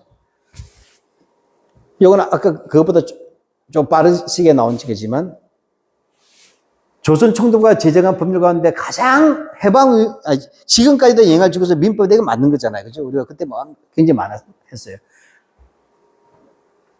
자, 근데 여기서도 보면 이런 거예요. 여기서 이제, 아까 프랑스는 게 안 나오고 유럽 이렇게 추상적으로 나오는데, 일본 민법을 기원해서 갑자기, 왜냐하면 자유와 평등 권리를 얘기하려다 보니까 일본 가지고 좀 안 되잖아요. 천황제가 있고. 식민이잖아. 그러니까 고민한 거예요, 이영훈이가. 그러니까 교묘하게 해서 프랑스를, 왜냐하면 이제, 대륙법 이런 게 있잖아요. 뭐 이런 것들. 할 때 바로 일본 민법의 결국은 대륙법, 프랑스 민법으로부터 왔다. 그럼 우리 프랑스 민법에 대한 이미지가 있잖아요. 자유평등 파괴. 이 이미지를 딱 집어넣는 거예요. 그래서 뭐냐면, 일반적 근대적 민법과 동일한 체계다, 일본 민법은. 그래서 뭐냐면, 그 근대 민법은 아까 사적 자치의 원리, 아까 사적 자유라고 한 거죠. 그래서 인간은 국가나 어떤 사람에게도 구속되지 않는 자유로운 존재임을 법적으로 보장하면 있다. 식민지 시대 우리 그랬나요? 예, 그랬다고 주장하는 거예요. 범법자만 처벌했지, 범법자에서는 처벌한 적이 없다. 이렇게 얘기하는 거예요. 맞는 말 같기도 하고 틀린 말 같기도 하죠. 그런 거예요. 어떻게? 다시 법자. 그러니까 일제시대 때 이신구속하지 않았다는 거죠. 법을 어겼을 때만 감옥에 넣는데 그게 법치 아니냐. 준법주의지. 예. 그게, 그래서 인간은 국가나 다른 어떤 사람에게도 구속되지 않은 자유로운 존재임을 법적으로 보장하고 있다. 이 법을 어겼을 때만 처벌했기 때문에 그게 법치인데, 이렇게 되는 거죠. 근데 사실 독립운동가들이 전부 다 법으로 처벌받았어요. 뭘로? 강도, 이런 걸로. 살인, 이런 걸로. 독립운동으로 벌받지는 않잖아요. 그래서 민법은 개인의 사유재산권을 절대적 권리를 인정하고, 그 다음에 재산권의 처분은 오로지 당사자의 자유로운 의사에 기초한 계약에 따르도록 규정한다. 이건 이제 경제학관에 하는 얘기니까. 근데 잘 보면 얘들 강조는 경제적인 거잖아요. 이거 왜 이렇게 됩니까? 그래서 개인의 재산권을 보장하기 위해 부동산에 대한 물권 등 주요 재산권을 국가가 정한 형식에 따라 등록하는 등기제도를 마련하고 있다. 이렇게 얘기했죠. 그럼 일반인은 이 말을 왜 이렇게 잘 보면 알겠지만, 자유로운 것은 한 줄, 세 줄인데 그만큼 이거잖아요. 경제적이잖아요. 이유가 뭐였어요? 그거예요. 이 부분은 조금 깊게 들어간 것이지만, 근대적인 토지 소유 관계가 언제 형성되었냐는 이게 역사계 큰 논쟁이에요.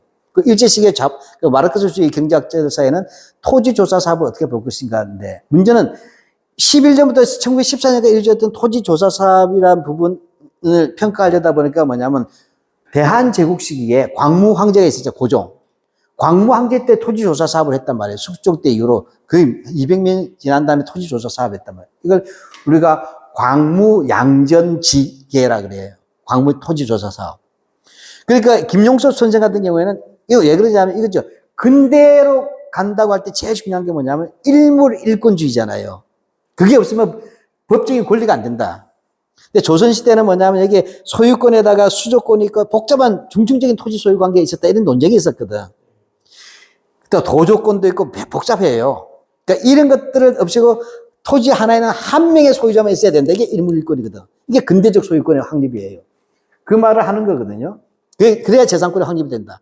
이거를 뭐냐면 김용석 선생이 광무 토지 조사 사업 때 이때 이루어졌다고 보는 거예요. 시작이니까 네. 시작되는 거. 이건 이제 뭐 공동체적 소유라는 아시아적 생산 양식 논쟁을 비판하기 위해서 나오는데 너무 어려운 얘기 빼기로 하고. 그래서 그렇지만 다만 김용석 선생님 볼 때 문제는 이때 토지 소유권 할 때는 실질적인 농민들의 경제 유전의 원칙에 따라서 실질적인 농민들한테 소유권을 줘야 되는데 부재지주들인 양반 관리들한테 줬기 때문에 위로부터의 길이었다.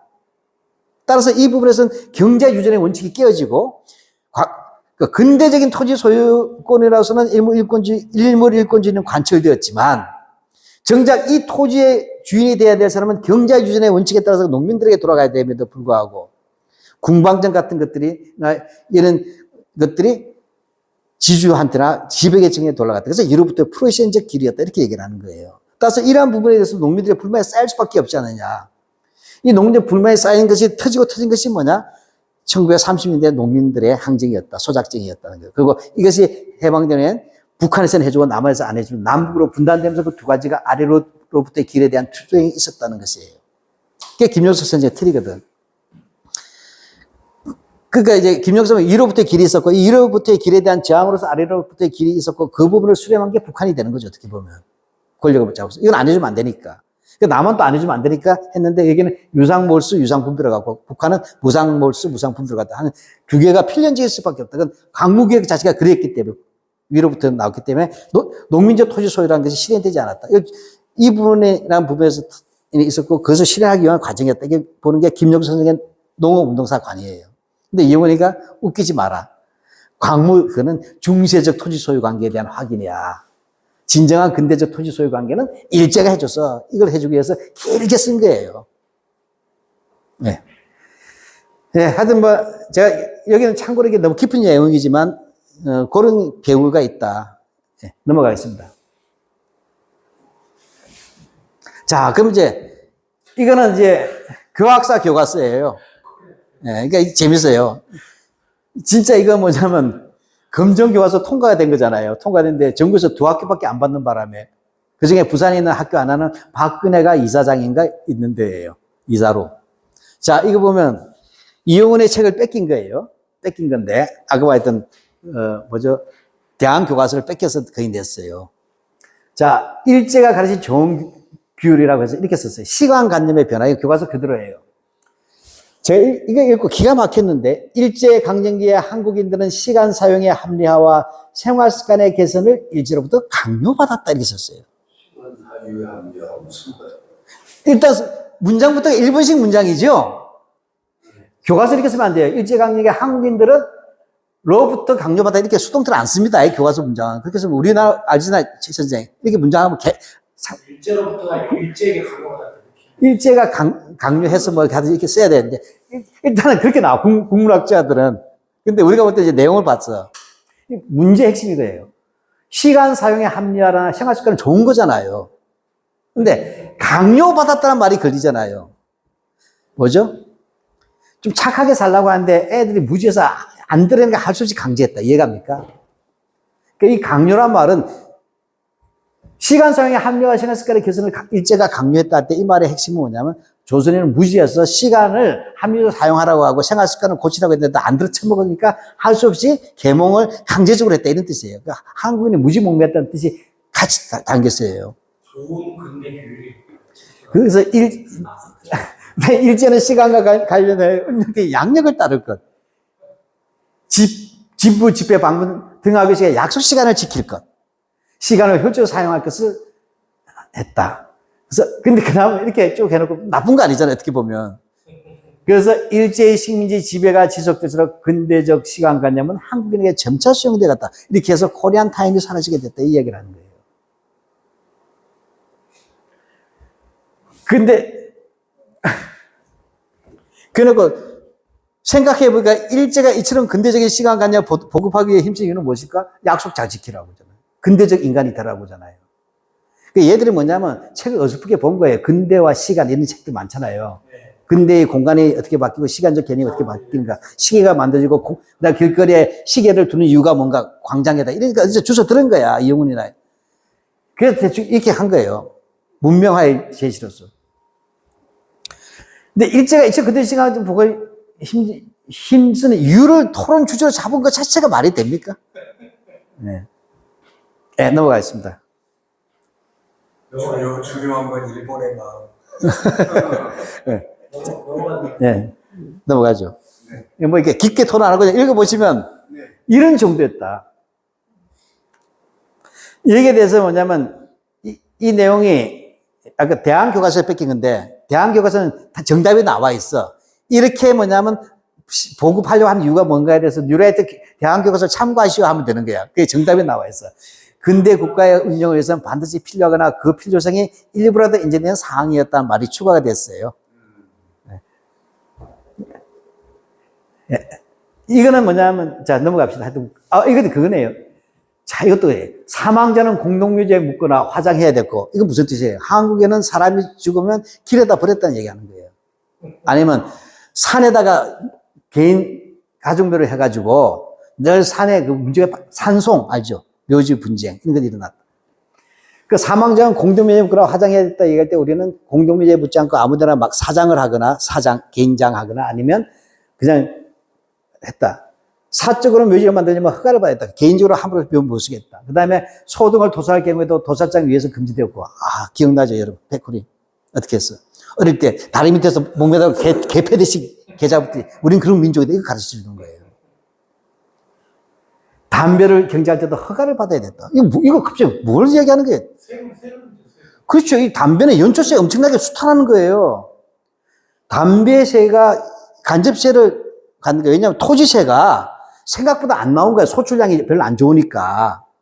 왜냐하면 두 개를 내야 돼. 토지에서는 내는 게 하나 토지를 소유한 것하고 그다음에 생산량에 대해서 나는 것처럼 이걸 두 개를 해야 되는데 이게 별로 수익이 안 맞으니까 간접세를 더 뽑아야 되겠다 하는데 그 중에 알짜가 뭐냐? 연초세잖아요. 담배. 그거하고 결합된 건데 얘는 이렇게 해놨어요. 네.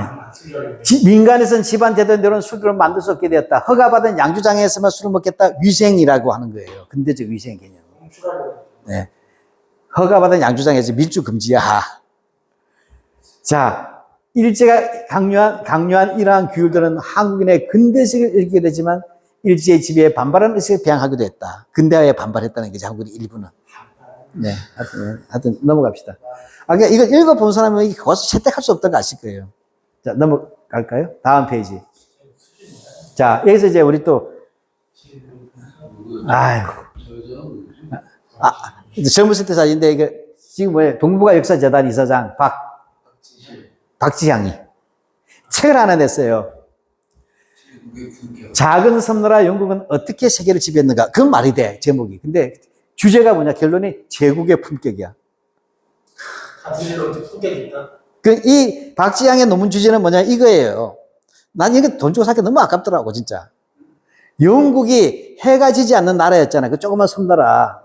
그러니까 해가 지지 않는 나라를 만들었어. 근데 몰락을 했는데, 아직도 영연방이 유지가 되잖아요. 캐나다나 뭐 호주나. 그게 전 세계 식민지 지배했는데도 불구하고 지금도 사이좋게 지내는 이유는 뭘까? 품위가 있었기 때문에. 이게 정답이에요. 내가 이런 거 보고 이것 때문에 서울대 교수하고 있는 거예요. 요즘에 그래요. 서론인데. 영국의 식민지는 유럽의 기술 문화 제도를 나머지 세계에 널리 퍼뜨리는 수단이었으며. 자, 이건 뭐죠? 동일한 인식이죠. 여기다가 영국 대신 일본을 넣으면 똑같은 거야. 그래서 얘도 뉴라이트를 우리가 얘기하는 거예요. 또 같이 책도 썼고. 그러니까 영국의 식민주의는 기술 문화 제도를 세계에 퍼뜨렸다. 문명화에 주체했다는 얘기잖아요. 좋은 거잖아요.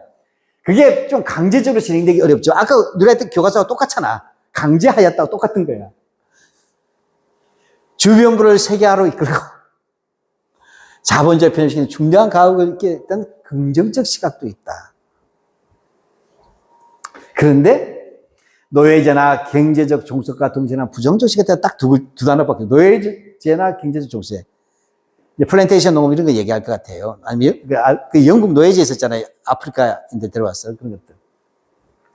그런데 영국은 달랐다. 다른 식민 지배 제국과 달라. 근데 그 뭐냐? 영국은 피지배 지역의 민주주의와 포용적 경제제도를 도입하고 하면 여기다 우리가 딱 뭐 하면 돼요? 자유민주주의와 시장경제라는 뉴라이트 단어 쓰면 그대로 대입되는 거예요. 네. 경제의 발전을 위해 재산권보호, 기억난다. 조선 민사령 기억나죠? 아까 바로 앞에 페이지. 그 다음에 법치주의로 확립해 똑같죠? 네. 그래서 뭐냐면 프랑스, 포르투갈, 스페인 식민지였던 것보다 더 번영했다. 영국이 했다. 이때는 뭐 이렇게 해야 되냐면 일본은 미국이나 서구보다 더 자비로웠다고 쓰면 딱 똑같은 거잖아요. 영국인이 심어준 준법 문화가 법 집행의 엄정함과 절차성의 정의가 간접된 관계로 국가 또는 지배기구의 임의적인 권력 행사를 방지함으로써 덜 부패하고 식민지의 사회경제 발전을 이렇게 작용했다. 이게 핵심이에요. 뭐냐면 이제 인도라는 데가 토호가 많잖아요. 그죠? 지방마다 군주들이 있잖아요. 이런 것들을 가졌던 수탄과 영국 지배를 비교하니까 이렇다는 얘기를 하는 거예요.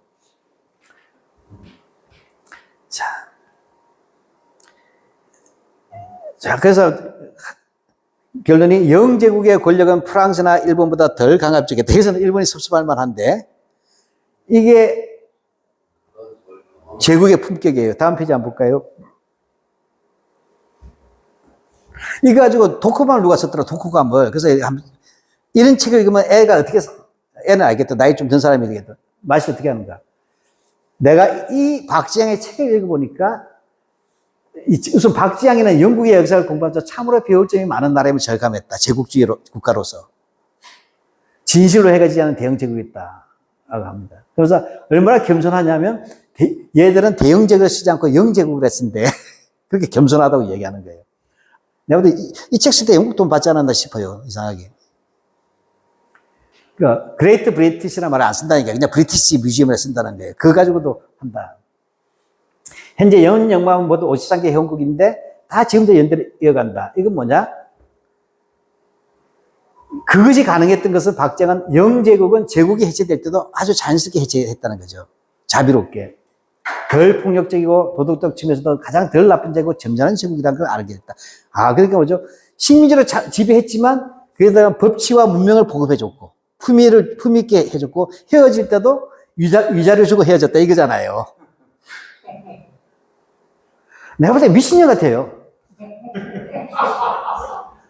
영국이 이 식민지를 독립시켜 주려고 주고 싶어서 준 게 아니에요. 이미 뭐냐면 공황이 일어나잖아요.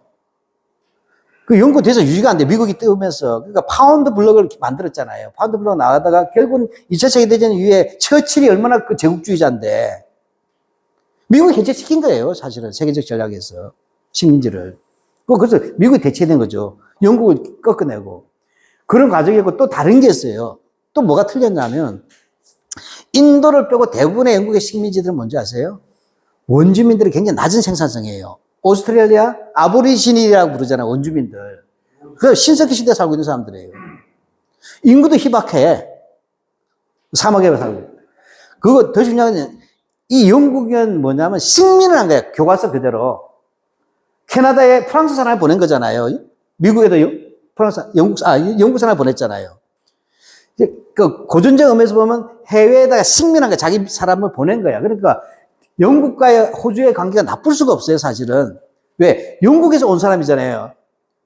호주의 원주민하고 사이가 좋은 게 아니잖아. 원주민은 뭐예요? 1930년대까지 뭐 했어요? 유리 케이스 안에 있어서 뭐 했어요? 안에 들어가가지고 박물관에 있었잖아요. 이렇게 산다고 하는 거. 그게 뭐죠?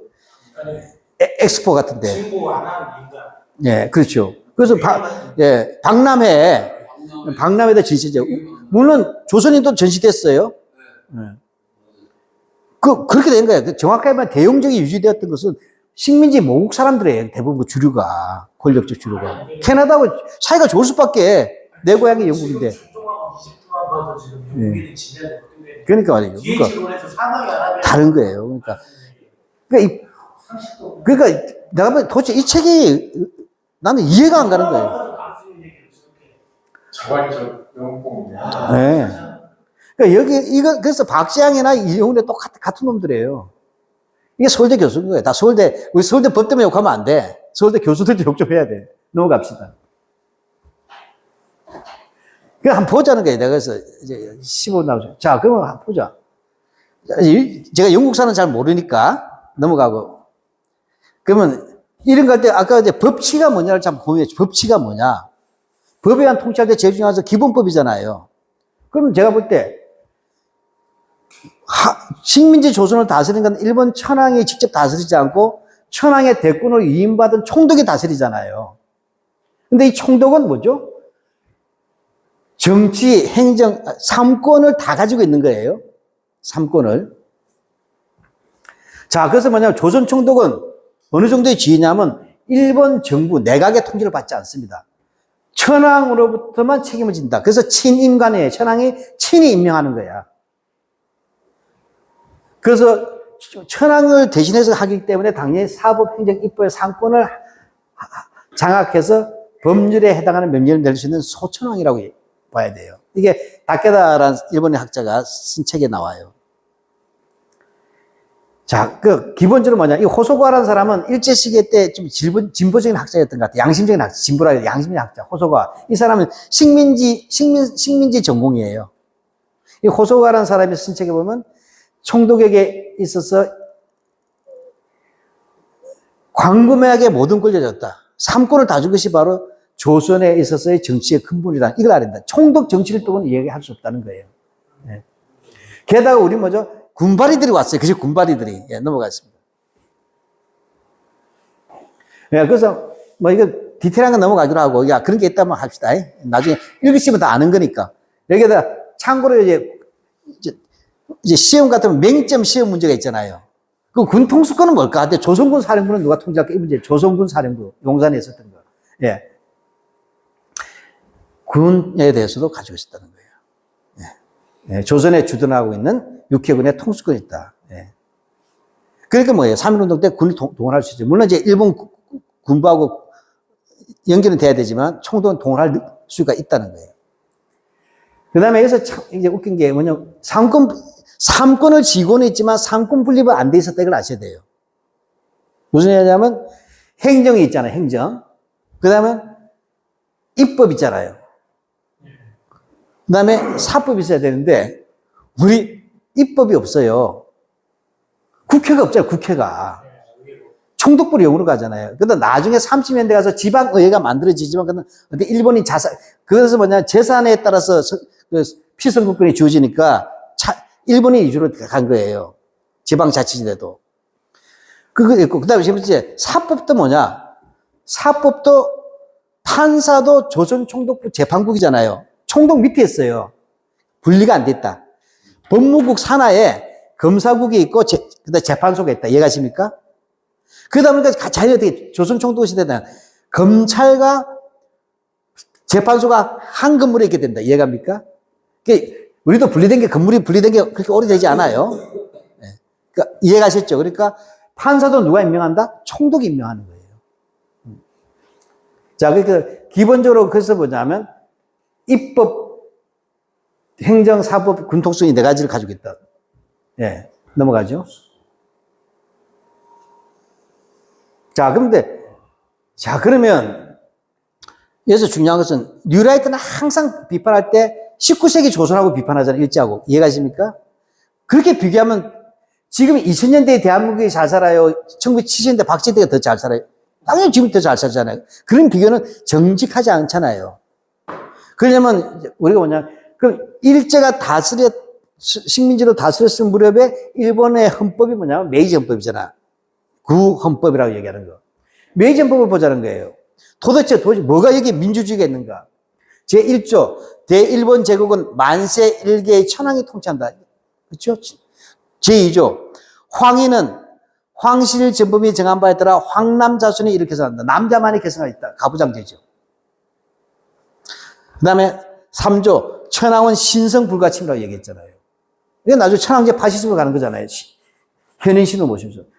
아니 일본 헌법의 1, 2, 3조가 이거예요. 여기 어디 민주주의가 있습니까?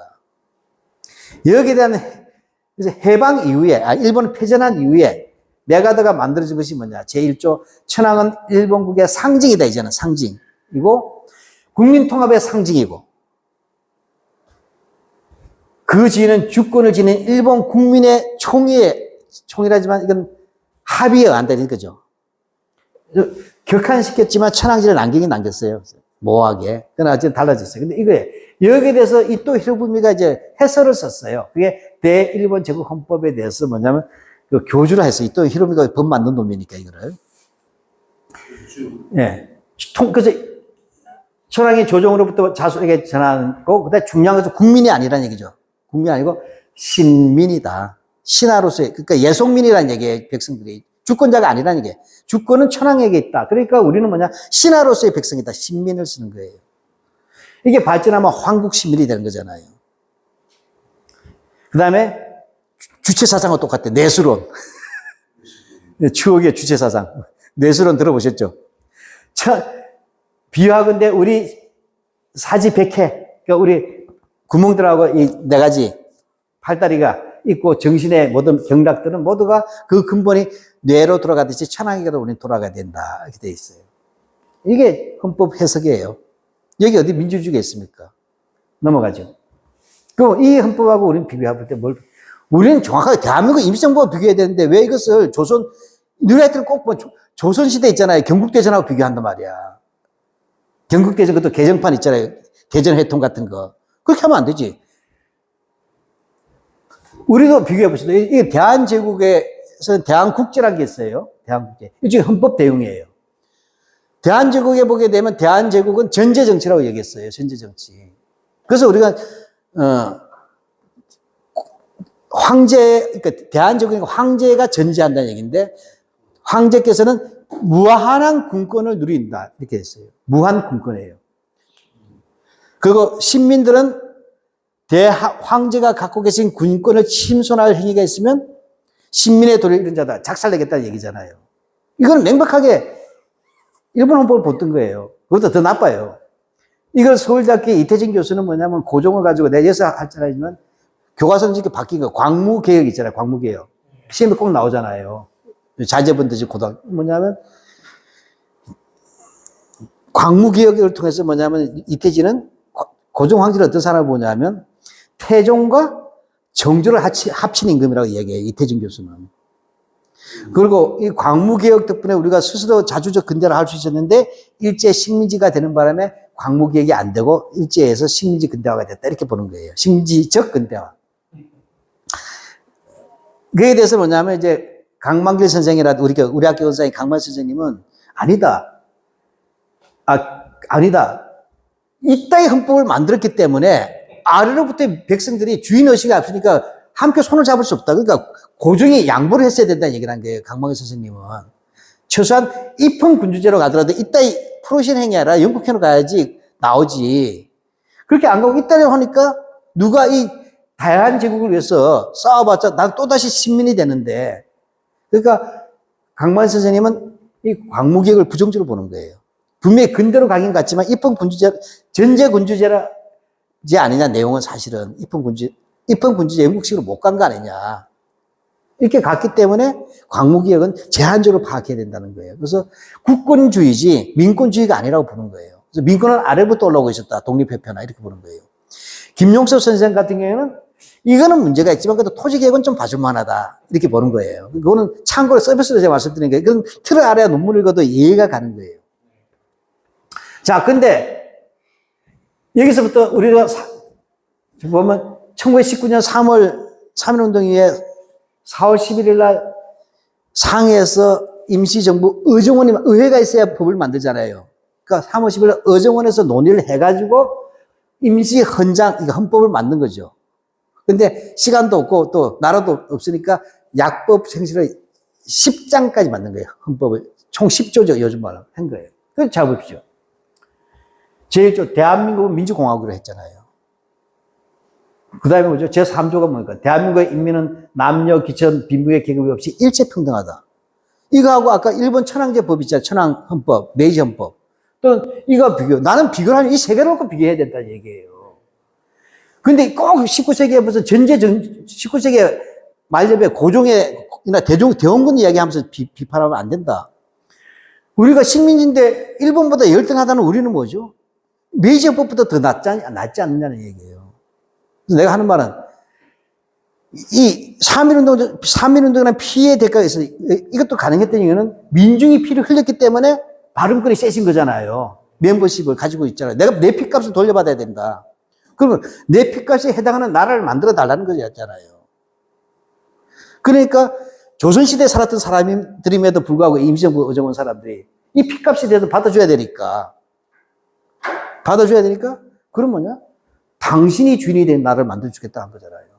그게 주권제명이에요. 따라서 독립운동이 어떻게 돼요? 독립운동은 내 집 찾기 운동이잖아요. 내가 주인 되는 운동이에요. 그러니까 내가 주인 된다면 내 자식들은 대대로 주인이 될 수 있으면 한 목숨 걸어볼 만한 거예요.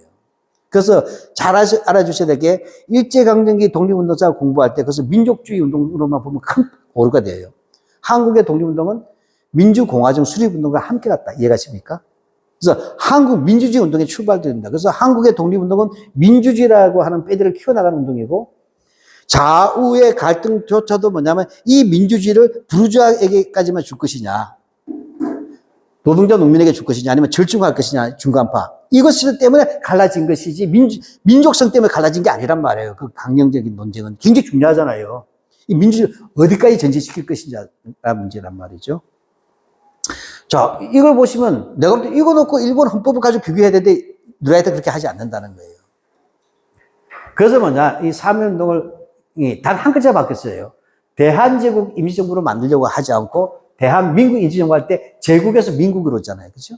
단 한 글자가 바뀌었지만 혁명적이었다는 거예요. 네, 넘어가겠습니다. 다음 쪽 할까요? 그래서 예.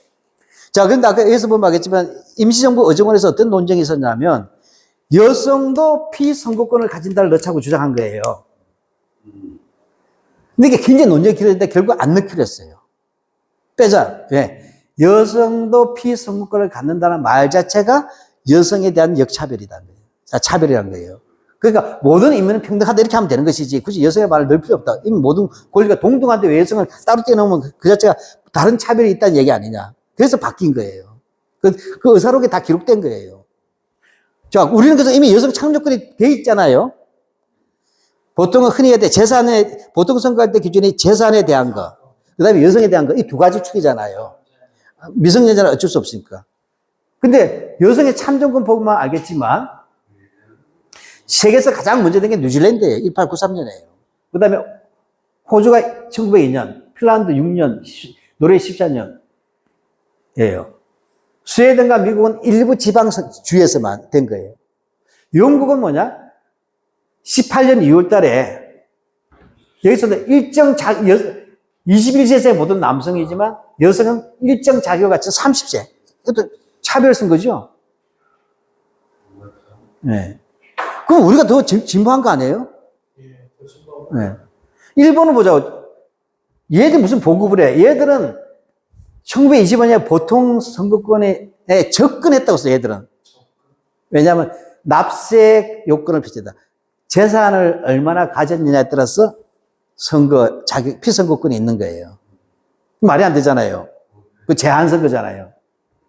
그러다가 일본에서 여성 참정권은 언제든 다 메가드의 선물이었다. 근데 제 반박에 더 설득이 있지 않아요? 이거 무슨 얘기냐면, 그래서 우리는 독립운동을 해야 되는 거예요. 우리는 이러한 헌법을, 임시정부의 10장을 가졌기 때문에 이렇게 자유로운 책임있는 주변에 살기 위해서는 그 땅과 그 주권을 가져야만 거기서 살 수가 있잖아요. 이 공간을 빼앗기고 오히려 역으로 뭐죠? 35년 동안 한반도에서도 많은 사람은 식민지 노예로서만 키워졌기 때문에 해방 후에 민주주의 전진이 더 안 돼 있잖아요. 그 사람들이 오늘날 뉴라이트, 경상도 돌팽이들 같은 놈이 된 거잖아요. 걔들은 독재에 익숙한 건 일제 때 받은 파시즘적 잔재예요. 그러니까 독립돼야 바로 우리 임시헌법을 봤을 때 만약에 그때 우리가 일찍 독립이 됐더라면 우리끼리 싸우더라도 이러한 민주공화국의 원칙에 해서 했더라면 일본보다 훨씬 더 민주주의 전진할 수도 있죠. 예. 그렇게 보셔야 된다는 거예요. 예. 넘어가겠습니다. 시간 다 됐네. 근데 여기까지 합시다. 이거 우리 운동사로만 배우지만 이거 다 민주주의 문제예요. 뭐냐, 신간에서는 언론 출판 결세 자료 요구했잖아요. 이건 박정희 때도 안 지켜졌잖아. 전달도 안 지켜. 언론 출판 결세 자료 같은 거. 여기서 보면 그렇죠. 그 다음에 뭐죠? 근후에 여성단체잖아요. 오늘 한국 여성운동이 출발이 됐잖아요. 근후에 여성에 대한 사회적 범죄적 일제 차별 철폐, 봉건적 인습과 미신 타파, 조언 및 결혼의 자유, 인신매매 공창 폐지. 일본이 공창제를 했거든. 인신매매가 세계적으로 유명한 나라였어요. 그래서 전 세계에서 일본한테 공창제 폐지하라고 하는데 끝내가 아니야, 일본이. 안 하고 그냥 일본은 위안부 제도로. 그 다음에 뭐죠? 여성 노동의 임금 차별 철폐 및 산전산후 임금 지불. 이거 우리 된 지 10년도 안 될걸? 산전산후 임금? 그 다음에 부인 및 소년공의 위험노동 야합폐지. 우리 이런 거 가르쳐야 돼요. 한국의 독립운동은 단순하게 일제와 싸우자 이렇게 무식하게 가르치면 안 되고, 이러한 권리를 획득하기 위해서 여성이 골기할 수밖에 없잖아요. 이러한 여성들이 갖는 고통들을 해결하기 위해서는 여성들이 단결해야 되고, 이러한 단결을 가로막는 게 제국주의 정치 권력이라는 걸 알게 돼서 결국은 정치적 해결을 통해서 이러한 여성의 권리가 확보될 수 있도록 발전해야 되는 거지 않습니까? 여기 어디 민주주의 아닌 게 어디 있어요? 오히려 부끄러운 것은 뭐죠? 이 100년의 약속을 우리 후손들이 안 지킨 거잖아요. 우리 선조들이 이렇게 약속했는데 해방된 이후에 이승만, 박정희 이런 놈들이 들어와서 하나도 미희행한 거예요, 아직까지도. 저는 그 이행된 정의는 정의가 아니라며, 지연된 정의는. 이 지연을 실현시키고 있는 가직이다, 우리는. 이미 나올 거 다 나오지 않았느냐. 네, 넘어가겠습니다. 다 끝나가죠? 예. 네, 다 할 건 없어요. 네. 대한민국 건국관념 보세요. 이건 우파예요. 네, 이게 좌파고. 임시정부 건가요? 여기는 임시정부. 이거 조소왕 선생이 하는 게 민족주의자잖아요. 그러면 민주주의 확립과 사회계급 타파. 그 다음에 국유화 태제 나오죠. 간단한 거예요. 국유화는 진짜 해방된 이후에 국유화 했어야 돼요. 왠지 알아요? 그때는 뭐냐면 친일파 말고는 조선 총독부하고 적산, 일본인 거. 그 나머지는 뭐냐? 전부 다 친일파 거잖아요. 독립운동사람 다 망명했기 때문에 기반이 없어요. 그때가 가장 국유하기 좋아. 명분도 좋잖아요. 친일했으면 재산 몰수할 수 있잖아요. 반면특위법에도 재산 몰수형이 있었어요. 예. 그때 국유를 했어야 되는데. 그러니까 이 사람은 반공주의자예요, 조소왕은. 그럼에도 불구하고 국유를 얘기한 거예요. 그 다음에 뭐죠? 적산 알잖아요. 국가가 일제 재산 몰수하면 누구 줘요? 없는 사람 줘야 될 거 아니냐, 가난한 사람들. 또는 국영 또는 공유하지만 1차가 빈민부산자예요.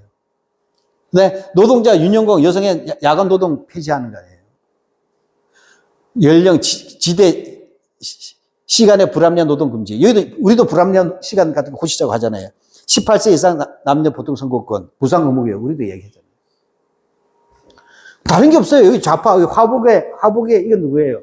화북에 조선 독립동맹 하게 되면 김무정 있었고, 연안파죠, 연안파. 예. 김산도 이쪽에 있었잖아요. 여기 보면 알겠지만, 직접 선거, 언론 출판 집회 결사 자유, 신앙 사상 파업의 자유, 그 다음에 인권, 법치, 각국의 민족과 우호관계. 우리는 굉장히 중요한 게 한국의 민족주의나 좌파들은 반드시 민족의 평화를 얘기해, 세계 평화. 왠지 아세요? 우리가 약소 민족이니까 독립을 하더라도 또 쳐들어올 수가 있잖아요. 그렇기 때문에 민족과 민족의 평등을 주장하는 거예요. 그리고 평화를 얘기할 수밖에, 세계 평화를 얘기해야 된다. 그래서 한국의 민족주의는 적대성을 가지고 있지 않아요. 적대성을 가지고 있다 죽어요. 옆에 소련, 중국, 일본 이렇게 있는데 어떻게 버팁니까? 그러니까 자수적이란 말이에요. 근데 그런 걸 하나도 모르는 거야. 8시간 노동제, 사회보호제도. 근데 역시 국유화, 단일 누진세. 이것도 잘 안 되고 있지, 아직도. 단일 누진세. 예. 무상의무교육. 다 이런 거예요. 자, 넘어갑시다. 이건 다음에 해야 되니까. 여기서부터 이제 본격적으로 이제, 시간, 제가 앞에까지 맞은 것은 앞에 뉴라이트가 할 때 얼핏 들으면 맞는 것 같아요. 그쪽에 아메바형 우익들한테. 그렇지만 비교를 할 때 이렇게 저처럼 비교를 해야 된다는 거예요. 이렇게 했을 때 한국의 독립은 얼마나 치열하게 민주주의를, 잘 보면 신간에 아닌 모든 것은 민주주의 획득을 위한 투쟁이잖아요, 내용이. 독립은 전쟁, 최고 강령이지만 그 독립이 되는 과정에서 바로 이런 것을 하기 위해서 독립한다는 내용이에요. 독립 그 자체는 정치적 해방이고, 정치적 해방 다음에 일어나야 될 것이 사회, 경제, 문화적 해방을 해야 되잖아요. 그래서 정치적 해방과 사회, 정치, 경제, 문화적 해방이 합쳐진 것을 우리는 뭐라고 한다? 혁명이라고 부르는 거예요. 그렇게 된다. 그래서 구체적인 이제 악법들은 식민지 악법을 봐야 되지만 이건 이제 다음 시간에 이거 하고 좀 진도를 좀 빨리 나가기 위해서.